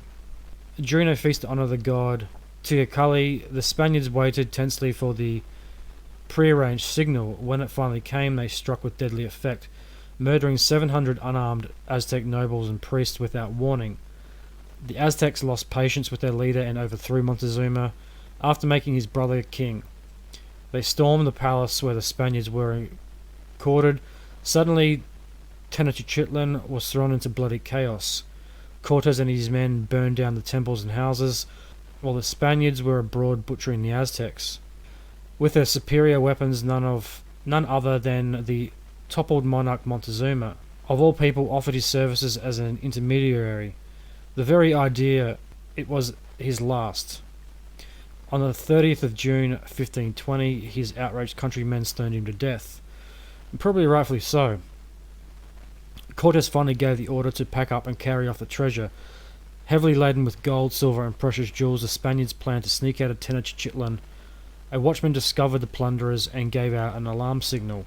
The Aztecs set off hot on the heels of the Spaniards. This is also known as the Night of Sorrows. The Spaniards fled in panic. They were pursued by the Aztecs. They had to cross a swamp to where their horses were. A lot of them drowned and sunk to the bottom of the swamp due to the weight of the gold that they were carrying. Greedy pricks couldn't leave a thing behind. They had to get as much gold out as possible. It cost the lives of many of Cortes's men in the process. I dare say that the Aztecs wouldn't have been too happy about them destroying the city and taking their precious metals. So a few weeks later, Cortes returns. Montezuma's nephew, Cuauhtémoc, is placed in charge of the city. Cortes lays siege to the city. He destroys it. A majority of the people in the city have been infected with smallpox brought by the Spanish, so their fighting capacity is greatly diminished. Tenochtitlan is finally conquered in 1521. The pyramids, religious idols, temples, libraries and holy texts are all destroyed and set ablaze in the process. Cortes plays on the knowledge of the return of the gods, the return of Kukulkan and Quetzalcoatl, as he travels throughout Mexico and South America, raping and pillaging. He meets little resistance on his way, given that he's outnumbered, 10,000 to 1. If you remember back to the first episode, I mentioned a guy called Bishop de Landa. Bishop de Landa arrives in Mexico 30 years after the fall of the Aztecs. De Landa destroyed most of the Mayan writings and accounts and religious idols. He was the one responsible for having massive bonfires, throwing Mayan holy books onto the pyre. He is responsible for committing cultural genocide on the Mayans. He destroyed everything because he thought it was the work of the devil. At the same time, he also preserved what was left by recording first and second hand accounts from the locals. Specifically the locals who either lived through the transition from the Mayans to the Spanish and who had survived these inquisitions and the destruction of their holy books.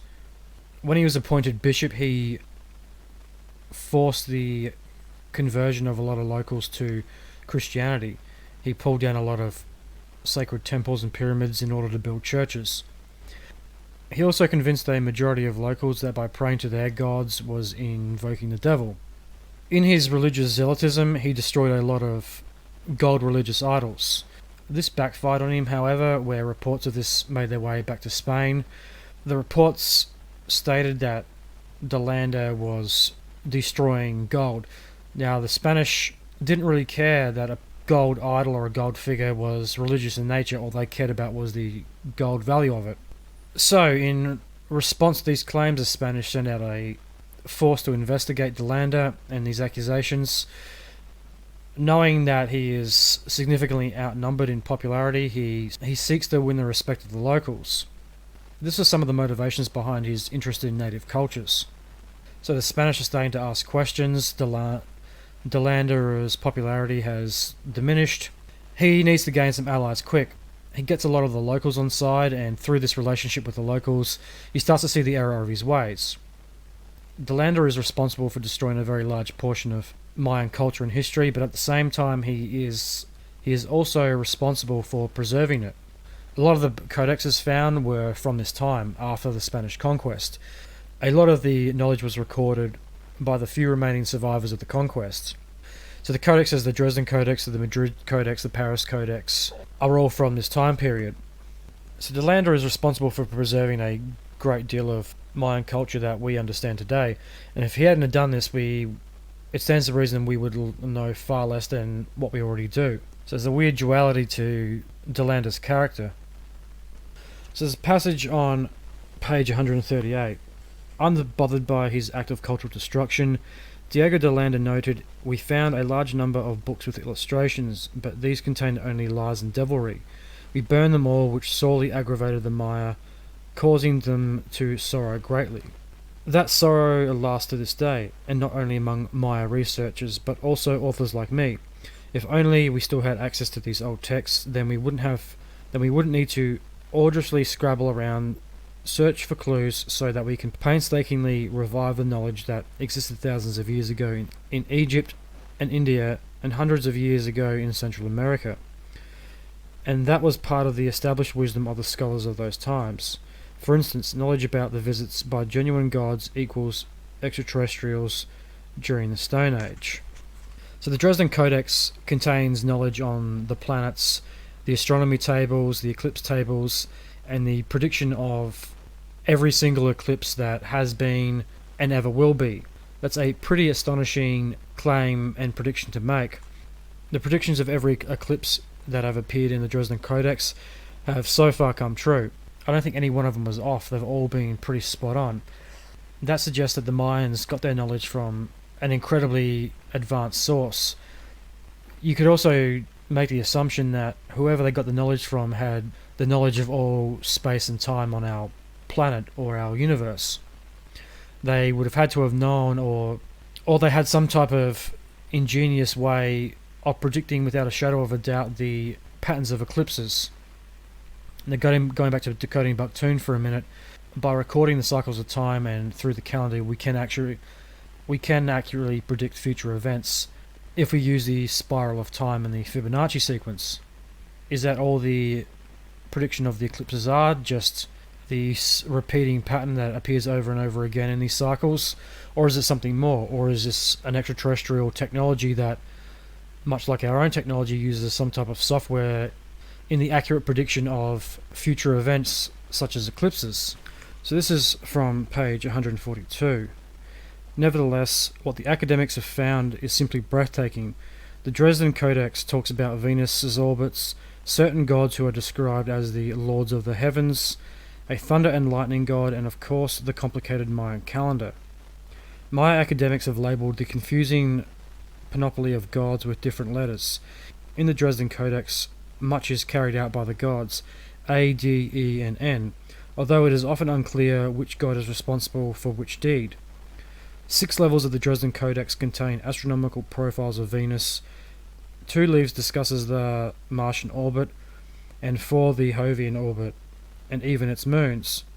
Some of the pages are primarily concerned with the Moon, Mercury, and Saturn, but the constellations Orion, Gemini, and the Pleiades are also mentioned. Filled with complex calculations, the tables even present the reference points of the planets in relation to each other and their respective positions with regard to the Earth. Then come periods of Mercury, Venus, Earth, and Mars's years, adding up to 135,200 days. The ancient Maya even dealt with astronomical numbers of 400 million years. That is an exceptionally long fucking time. Biggest question with that is why account for 400 million years? Why go to the effort if it didn't have some significance or was not going to happen?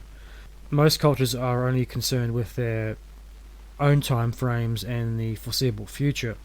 400 million years covers a lot of fucking time. That stretches back well before the dinosaurs. Did the Mayans know or account for dinosaurs? Did they know about the whole primordial world before the separation of the continents? Who fucking knows? The Maya astronomy documented in the Dresden Codex is not fully understood.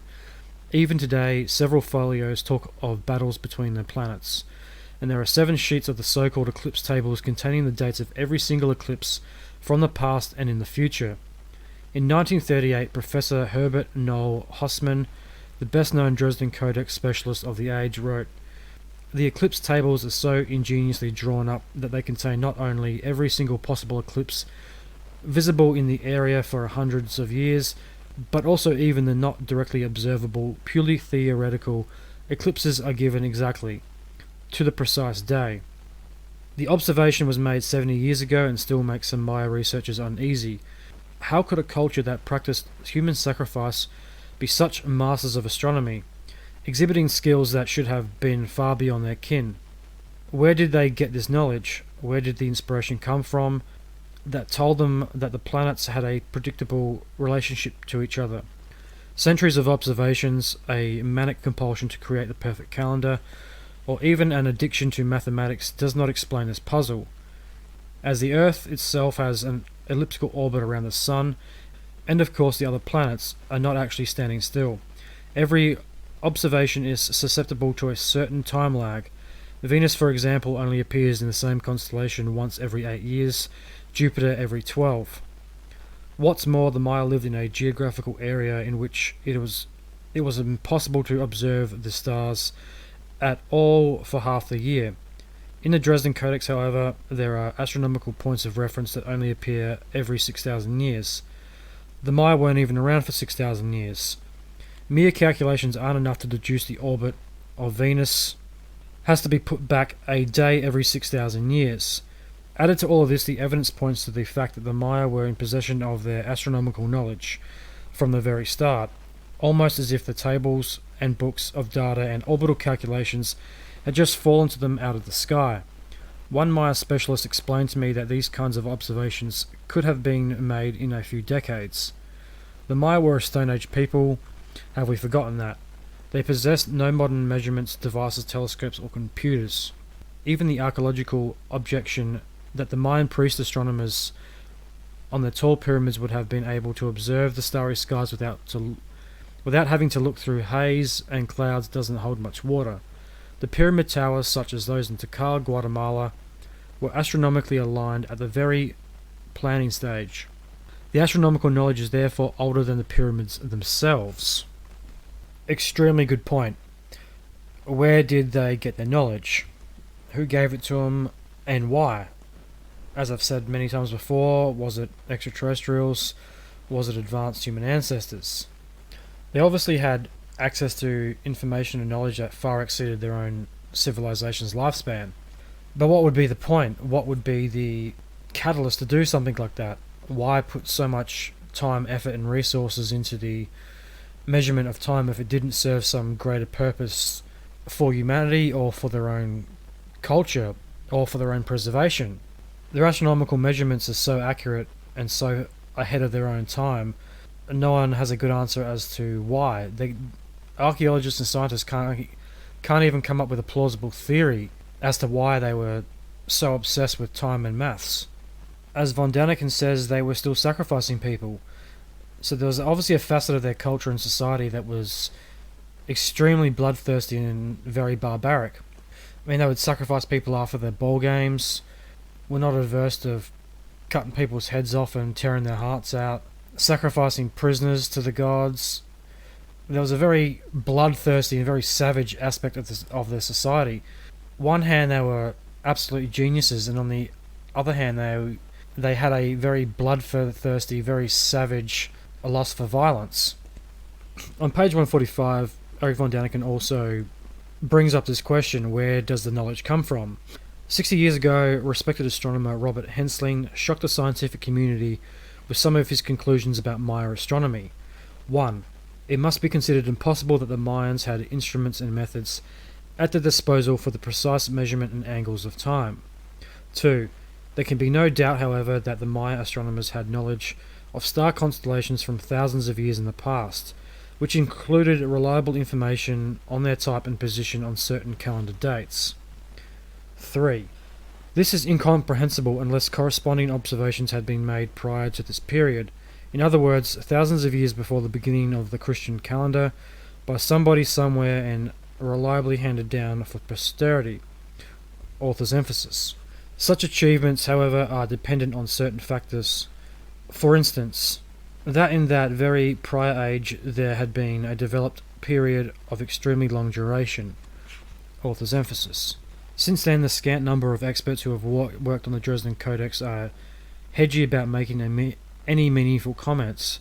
I believe at the core of the astronomical knowledge of the Maya must be much older than the academics are willing to concede. Even in classical Greece, an empire rich in top-notch mathematicians and brilliant philosophers, it was sacrilege to assert that the Earth moved around the Sun. Anaxagoras, 500 to 428 BC, was accused of heresy and forced to flee his home town when he claimed that the Sun was nothing more than a glowing rock. Ptolemy of Alexander, 90 to 168 AD, who had the benefit of the wisdom of hundreds of years of Egyptian and Babylonian astronomy at his disposal, placed the Earth at the centre of his planetary system. It wasn't until Nicholas Copernicus, 1476 to 1543, came on the scene that there was any serious doubt of the matter. He postulated that it was in fact the Sun that was the centre point of our planetary orbits. After him came Giordano Bruno, 1548 to 1600, Tycho Brahe, 1546 to 1601, Johannes Kepler, 1571 to 1630, and Galileo, 1564 to 1642, until at last the structure of our solar system, as indeed it came to be called, and the elliptical orbits of the planets were finally fully understood. Yet we are expected to believe that the Stone Age people of the Maya tribes discovered all this in just a few centuries, without any reliable instruments. The Mayans and Aztecs weren't the only cultures in the Americas to have a knowledge of celestial movements and believe in sky gods. There are various Native American traditions that all account very similar events. The Cherokee too have a very similar mythology. In the beginning, all living things lived and dwelled above in the sky. The occupants of the sky home were anxious to get down for the sky home was getting more crowded all the time. The Miccosukee of South Florida have a very similar story. A long time ago, a tribe came down from the heavens to the Miccosukee swamps in north of Florida. They swam on the land and built the city of Miccosukee. The name of the Miccosukee Indians derives from this town. Similar story again in British Columbia. The Salishan people tell, once the Earth people wanted to make war on the Sky people. That's about all they recount. The Otway of Ontario have a similar account. Sky people. These Sky people are not angels but humans with lighter skin, scarlet red tunics and hoods. This fits into a very similar mythology of the Watchers. They pop up in numerous ancient accounts. They are bringers of knowledge and civilization, much like Kukulkan, Quetzalcoatl and Viracocha. So, is the calendar counting down to the return of the gods? So, now we come down to the return of Bolon Yokte. Page 152 from Twilight of the Gods. Having fixed the start date of the Mayan calendar at August 13th, 3114 BC. If you remember back to episode 1, there was a very specific start date for the Mayan calendar, the August 13th, 3114. This is not a random date by any chance, but it's a very mysterious one. Like we saw in Decoding Buktun, there is no December in the Mayan calendar. August seems to be the last month of the year. Like we saw in Decoding Buktun, the ending of the 13th Buktun happens during August. So August is a very significant date. Back to it. We can now start playing with our cogwheels again. How long will it take until all the cogwheels of the long count get back to their starting positions? Working that out today's computer age is a mere trifle. We know the start date and we know how many teeth are on the cogs. If we transfer the results to our calendar, we see that the Maya calendar comes to an end on Sunday, December 23rd, 2012. That is when the gods are expected to return from their long journey. This is what the inscription on monument number 6 in Tortuguera tells us.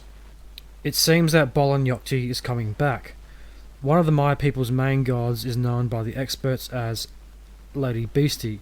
Her birth date is given as December 7th, 3121 BC, in other words, 60 years before the start of the Mayan calendar. As I mentioned from Decoding Buktun, there doesn't look like there is a December in the Mayan calendar, but however, every tribe could have been different. Who really knows at this point? It's a very complex and very fucking confusing subject. So let's just go with it. Lady Beastie is not the only one of the Mayan gods who have come to Earth before the start of the Mayan calendar. There are a number of others too. In temple number 14 in Palenque, Bolon Yokte appears with a deed that took place on the unimaginable date of July 29th, 931,449 BC. How did this date come about if the Maya didn't start counting until August 13, 3114 BC? Yeah, that's a massive amount of time. Was Bolon Yokte around at the origins of creation? Was he one of the main deities that oversaw the beginning and ending of epochs and cataclysms? Was he responsible for them? Was he a mediator in all of this? Was he a big boss who sat back and watched this all play out? Who knows?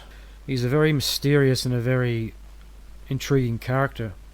Well, it's like this. The calendar may start on August 13th, 3114 BC, but Maya used a special glyph to show what happened before or after the start of their calendar, just as we use the abbreviation BC to describe events that took place before the start of the Christian calendar.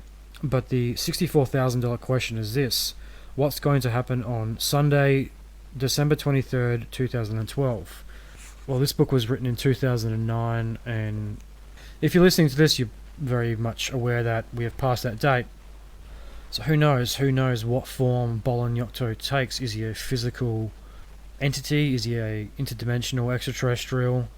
Is he some type of being that exists in between the voids only certain Mayan priests were privy to access? Who fucking knows? Will Bolon Yokte and his cohort of Mayan gods really come back down to Earth? Will we experience a god shock in a couple of years? How can we prepare for this? Prepare, I recommend this book. What else? And what about December 23rd, 2012? Will this day be a catastrophe for mankind? Well, before we can claim anything like that, we need to be as sure as hell that it's the right date and not. Despite the Mayan cogwheels, we're certainly not. So, is there a miscalculation in this? As we saw from Decoding Buktun, yeah, there was a miscalculation between Western scientists and Indigenous abuelos. As I said before, experts can't really agree on any of the Mayan dates, let alone anything else in their history. Scholars have only really been able to agree on the starting date of the calendar. They all seem to agree that it started well before the Mayans even existed. Fucking experts. Come up with a theory or a solution to a very complex question with another question that doesn't answer anything. They're so good at predicting and disagreeing and arguing with each other over their own self-interested theories. They come up with something ridiculous like, we can only agree on the Mayan calendar started before the Mayans existed. Well, how is that a solution? Doesn't that just raise more problems? And if these scholars, academics, and these archaeologists can agree that the calendar started before the Mayans even existed, doesn't that bring up the very big question that maybe the Mayans are older than what you currently think they are? It also suggests that they got their knowledge from a far older source than them. Something's got to give. So this also brings up a massive fucking historical problem. If the date of the Mayan calendar is wrong, and experts can't seem to agree on any specific date in Mayan culture, and they use this safety net of, well, we can only agree it happened before the Mayans existed. If that date is wrong, then every date is wrong. And this is something von Daniken touches upon. Miscalculation. How does this relate then to our calendar? Put it this way, I'm sitting here in the year 2009 typing this book into my computer. 2009. That's a number of years that are supposed to have passed since Jesus was born in a lowly cattle shed in Bethlehem. Assuming that the early Christians didn't start counting until 20 years after Jesus' birth, our current calendar would be 20 years short. 20 years that exists nowhere. The number 2009 would be wrong. The conversion of the Maya calendar to the Christian calendar is not based on the effective time that has passed, but on the actual dates we use. 2009 is just a number that does not necessarily actually represent the number of years that have really passed. And if the number 2009 isn't right because a number of years were not even counted, then the number 2012 can't be right either. On top of that, we're not even totally sure which calendar corrections were carried out in the early Middle Ages. If we accept that the early Christians left out 20 years, then the correct date today in terms of actual elapsed time and simply the year date would be 2029, not 2009. In that case, the start date of 3114 BC calculated for the Maya calendar would be wrong. Why? Because all the calculations are based on the year dates and not the effective elapsed time. The calculations run either from before Christ's birth or after it. Regardless of which direction you go, you're still missing 20 years in your calculation. If 20 years after Christ were missing, and truth 2029 years had actually passed, then the ominous year 2012, the year in which the gods are set to return, would already be in the past. As we know, nothing happened, leaving aside a number of scientifically well documented UFO sightings. So is it all humbug? No, the so-called gods of antiquity, those teachers who instructed our Stone Age forefathers in arts such as astronomy, will return.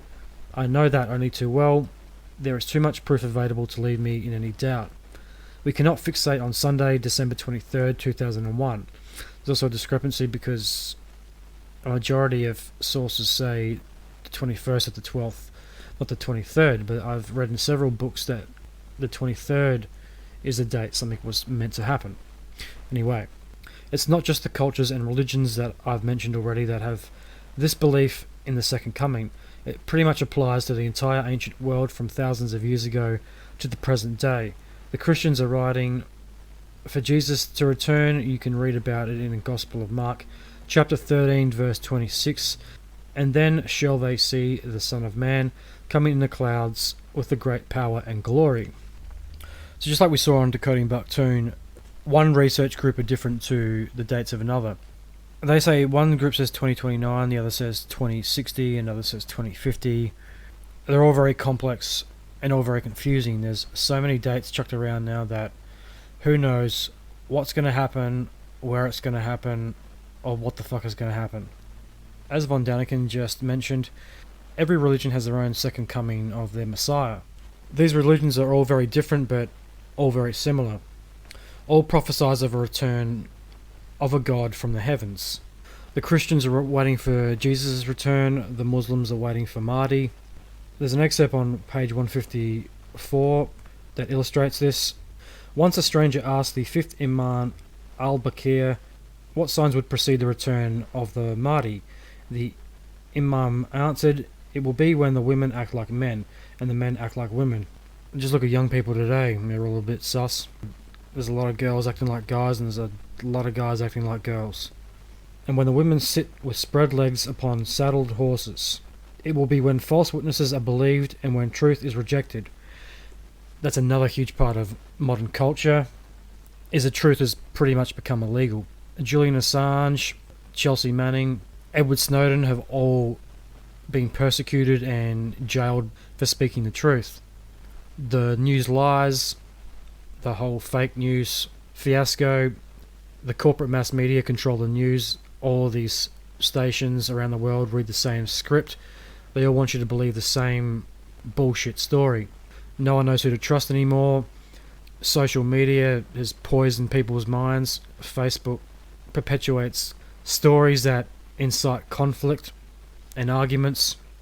Then when men spill the blood of other men for no good reason, when they fornicate and squander the money of the poor, doesn't that sound like every single government and governing body in the fucking world?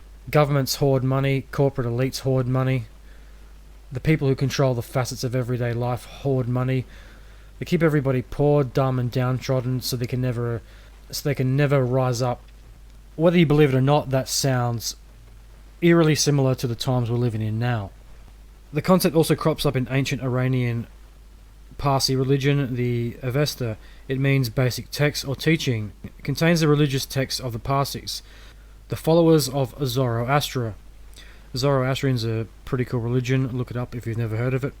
Zoroaster himself is said to have been born as a result of the Immaculate Conception, correlation with Christianity. According to Zoroastrian tradition, a mountain swathed in pure light descended from the heaven. A youth emerged from the mountain bearing the embryo of Zoroaster, which he then implemented in his mother's womb. Fragments of this ancient religion are perceived in the cuneiform texts that were made at the order of King Darius the Great. So that goes on to explain that pretty much all the gods are coming back. Every religion and every belief system all over the planet has a very similar set of stories that all describe a very similar chain of events happening. And even the Buddhists have a very similar belief. Precursor of Buddhism is a religion known as Jainism. According to these teachings, the current age is simply one of many. This is very reminiscent of the Mayans and others. Once they say so, the Tirthankharas descend from the heavens. The first of these was Rishaba, and he visited our planet an incredible 8,400,000 years ago. Holy fucking shit. That is a really long time. That is an even more extravagant amount of time than the Mayans. You would expect teachers such as this arriving from outer space to have certain astronomical and astrophysical knowledge. Unsurprisingly, perhaps the astronomical data that we do not understand. Their teachings say that dimensions of the universe can be measured. The unit of measurement for this is the Raju. This is the distance that the gods cover in 6 months, when they travel at a speed of 2,057,152 yonus every same, in other words, a blink of an eye. We have a similar unit of measurement. What, after all, is a light year? It's roughly 6 trillion miles. According to the Yana, the entire universe is filled with life that is distributed unevenly around the cosmos. In Yana thinking, primitive life and plants can be found on all planets that are not too hot or not too cold, but only certain planets can sustain beings with voluntary movements. And what about second comings? This is where it really gets good. In a divine realm known as Kalpas, there are said to be magnificent flying palaces the size of whole cities. This is very similar to the Indian Vimanas in the Mahabharata and the Bhagavad Gita. These heavenly residences were built like apartment blocks, one floor over the next, so that the Vimanas, the heavenly flying machines, would be able to fly out in the direction every time a new age begins and a new Tirthankaras is born. A bell rings out in the main palace of the heavenly realm. It is so arranged that this bell triggers bells in all other 3,199,999 heavenly palaces. Then the gods gather, particularly for the love of the Tirthankaras, and particularly out of curiosity. Those who so desire visit our solar system in a mighty flying palace, and a new age dawns on Earth. Wow. If that's not a brain melter, I don't know what is. There are impossibly large amounts of time. So getting back to Bolon Yokte.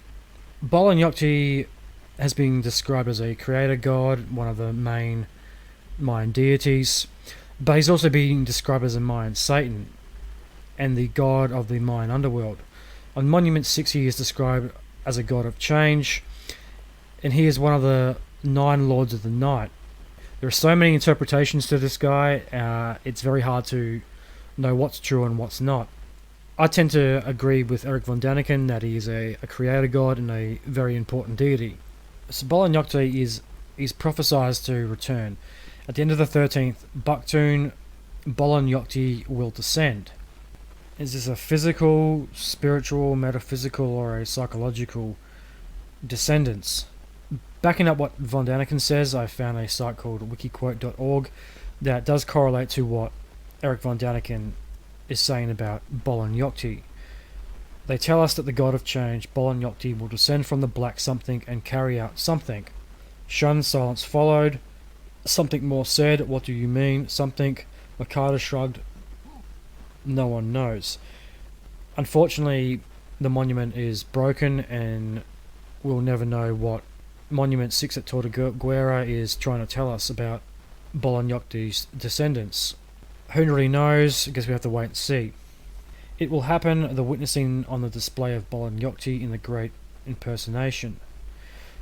This is actually much more than we should expect. Several Mayan monumental texts look into the future, and the events prophesied are almost always trivial. It will be a Thursday and Lord so-and-so's anniversary. Yeah, you kind of have to read into this what you will. There's a lot of hearsay, a lot of people's theories thrown around. I did find something interesting on a site called eyeofthepsychic.com, which describes the Nine. The Nine are mentioned in an inscription on Monument 6 of the Mayan site of Tortuguera, in the Mexican state of Tabasco. The monument was erected in 669 AD and is one of the very few pre-conquest sources that mention 2012. Various translations or partial texts of the inscription exist. This is the most common one. At the next creation, the Bolon Yokte Q or 9 support gods will return. However, the actual word return, sometimes translate as descend, is not intact on the monument. Still, it is a safe conclusion to make that the missing word is return. Why? Because other Mayan sources reference the return of these deities at the ending of each Buktun. Hence, they are expected to emanate on Earth in 2012. Who are Bolon Yokte Ku? The Nine. They have variously been translated as the god of the 9 strides, the 9-footed god, jaguar foot tree, and 9-dog tree. This kind of goes back to the previous episode where the Mayan gods all have very bizarre names, such as 7 macaw, 1 monkey, the Hanapi possum, and so on. They were seen as living in the underworld and were generally described as gods of conflict, warfare, and are hence likened with dangerous transition times. Social unrest, eclipses, and natural disasters like earthquakes. Yeah, well, if you look at what's happening at the moment, maybe Bolon Yokte and the 9 did return. Is this a metaphor for natural disasters and great upheaval in society? It is said that at the end of the Buktun, they would abandon their underworld realm and rise to the Earth's surface, where they would do battle with the 13 deities of heaven. To further identify what the 9 support gods are supposed to be, we need to consult other sources, in this case anthropological ones. Such evidence makes it clear that the 9 gods appeared during ceremonies that were held at the end of each Buktun, the last of which occurred in 1618 AD. The ceremonial of the Buktun is described in chapter 29 of the Book of Chalambalan. It provides a detailed description of the ceremonies that were performed in Merida in 1618 at the end of the 12th Buktun. There are 20 acts, each representing one of the 20 cartoons that make up a Buktun cycle. After some initial preparations in Act 2, the bee god tied the masks of the 13 gods of heaven to those people who were going to perform in the ceremonies. The actual Buktun cycle was ended in Act 3, whereby the 9 gods fought, conquered, and sacrificed these 13 gods. Night had conquered day. The subsequent acts involved rituals to do with the election of the new officials of the new period, while in Act 12 the 9 gods sacrifice the 7 paces and count the mats. I don't know what that means, but sounds bad. Which is an initial lineup of the candidates for investiture for the coming era.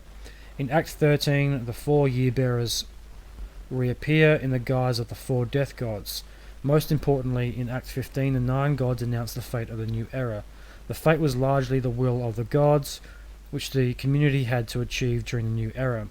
In short, the Buktun ceremony was therefore a series of rituals, focusing on the 9 gods and the emanation and rulings. However, these extraordinary rituals have seldom been understood for what they are.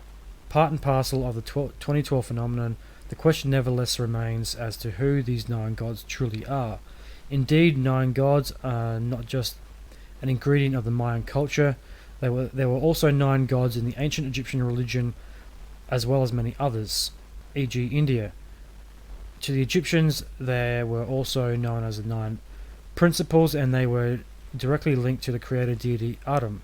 Very interesting and very frightening. To rule these out as just simple stories, I think would be very ignorant. I think there is a lot of truth here. But however, there is a lot of contradiction. As von Daniken says, Bolon Yokte is described as a creator god, not a god of the underworld. There's two polar opposites to this character. Is he good? Is he bad? Is he benevolent? Von Daniken does mention he will return with a cohort of gods. So is he a good character who becomes bad, or is he a bad character who's pretending to be good to pull the wool over everyone's eyes, much like the story of Satan? Satan was kicked out of heaven, he descended to the underworld, and rose up with the 13 captains of hell in order to make war on heaven. It's just a similar story arc that we see with Bolon Yokte and the Nine. This Mayan mythology is confusing to say the least. There's so many gods and sub-gods and characters with bizarre names and names you need a degree in Mayan language and history just to be able to understand. So if we accept that the 2012 date is wrong, and that the actual end and the start cycles are either 2029 or 2066 or 2050, do we have a little longer to wait for the return of the gods? Or have they already returned several years or decades ago and no one noticed? Or maybe it was all made up, maybe it's just a good story. I don't think so. I think there's more to it than that. It's too simple just to write something off. I found another interesting article that tells us a bit more about who Bolon Yokte is. This is from urbanshakedowns.wordpress.com in an article entitled The Arrival of Bolon Yokte by Autogene. Who or what is Bolon Yokte, and what is their role in the cosmic transcendence? This is the fourth in a series of articles that brings together the work of two highly regarded authors on things Mayan, John Major Jenkins and Carl Kallerman, to form a single theory that explains the Mayan prophecies about 2012 and how they describe the evolution of consciousness of the Earth. So the start of this article goes over the ending of the Buktun. It also predicts the descent of Bolon Yokte. In the previous sentence gives a thorough summary of the information available on this god. Each underworld has a god associated with it. When all 9 underworlds end together, Bolon Yokte, who is a combination of all the gods, comes down. Though I'm not really sure what the Mayans were trying to get at, the implication is that the power of Bolon Yokte is much greater than individual gods, so the potential changes he brings are significant. So is he more or less like a Thanos character? Is he the ultimate god who arrives with a cohort of lesser gods, but he's the big daddy on the block who wields all the power? So what will Bolon Yokte do for us? It's reasonable to assume that Bolon Yokte is going to complete a period of evolution for us. To put the icing on the cake, as it were, his timing is impeccable and occurs when the winter solstice sun rises in conjunction with the galactic center. So potentially this event could be a vehicle for him to descend, a sign that he has arrived, or an alignment that makes available the energy for us to take an evolutionary step through him or enabled by him. Yet what obviously does have a background in an ancient Mayan inscription is Bolon, the number 9. At first sight, the reading of the Tortuguero monument may sound cryptic and difficult to understand. There is, however, a lot of surrounding information about Bolon Yokte that allows us to make sense of this inscription.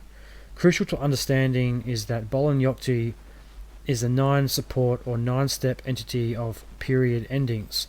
Bolon Yokte, in other words, is a name for a cosmic pyramid in 9 steps.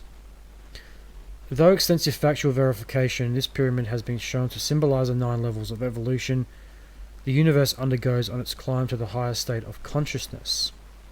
It's very interesting.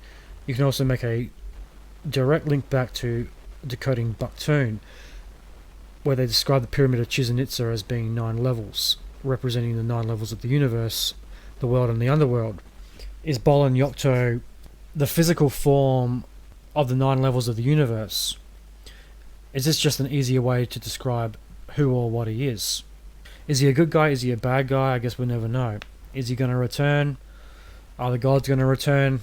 I'll leave it up to you to make your mind up whether you believe he's coming back or not. And with that, it's time to close the show. That is the end of episode 11 and the conclusion to the Mayan calendar. Thank you very much to everyone who made it to the end of this epically long podcast. I really appreciate it. Thank you very much for listening. If you enjoy the Truth Tank, there's a couple of things you can do to help out the show. Subscribe to the Truth Tank on iTunes, Podbean, Google, or wherever else you get your podcasts from. Follow the Truth Tank on Facebook. You can rate and review the show.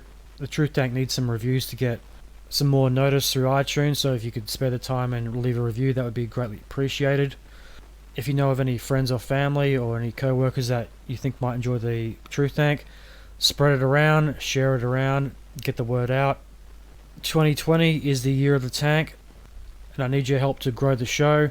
So if you can all go tell someone about it, get someone to subscribe, download an episode or two, leave a review, that'd be greatly appreciated. Once again, thank you very much for listening. I am the Tank. This is the truth. May the truth be with you.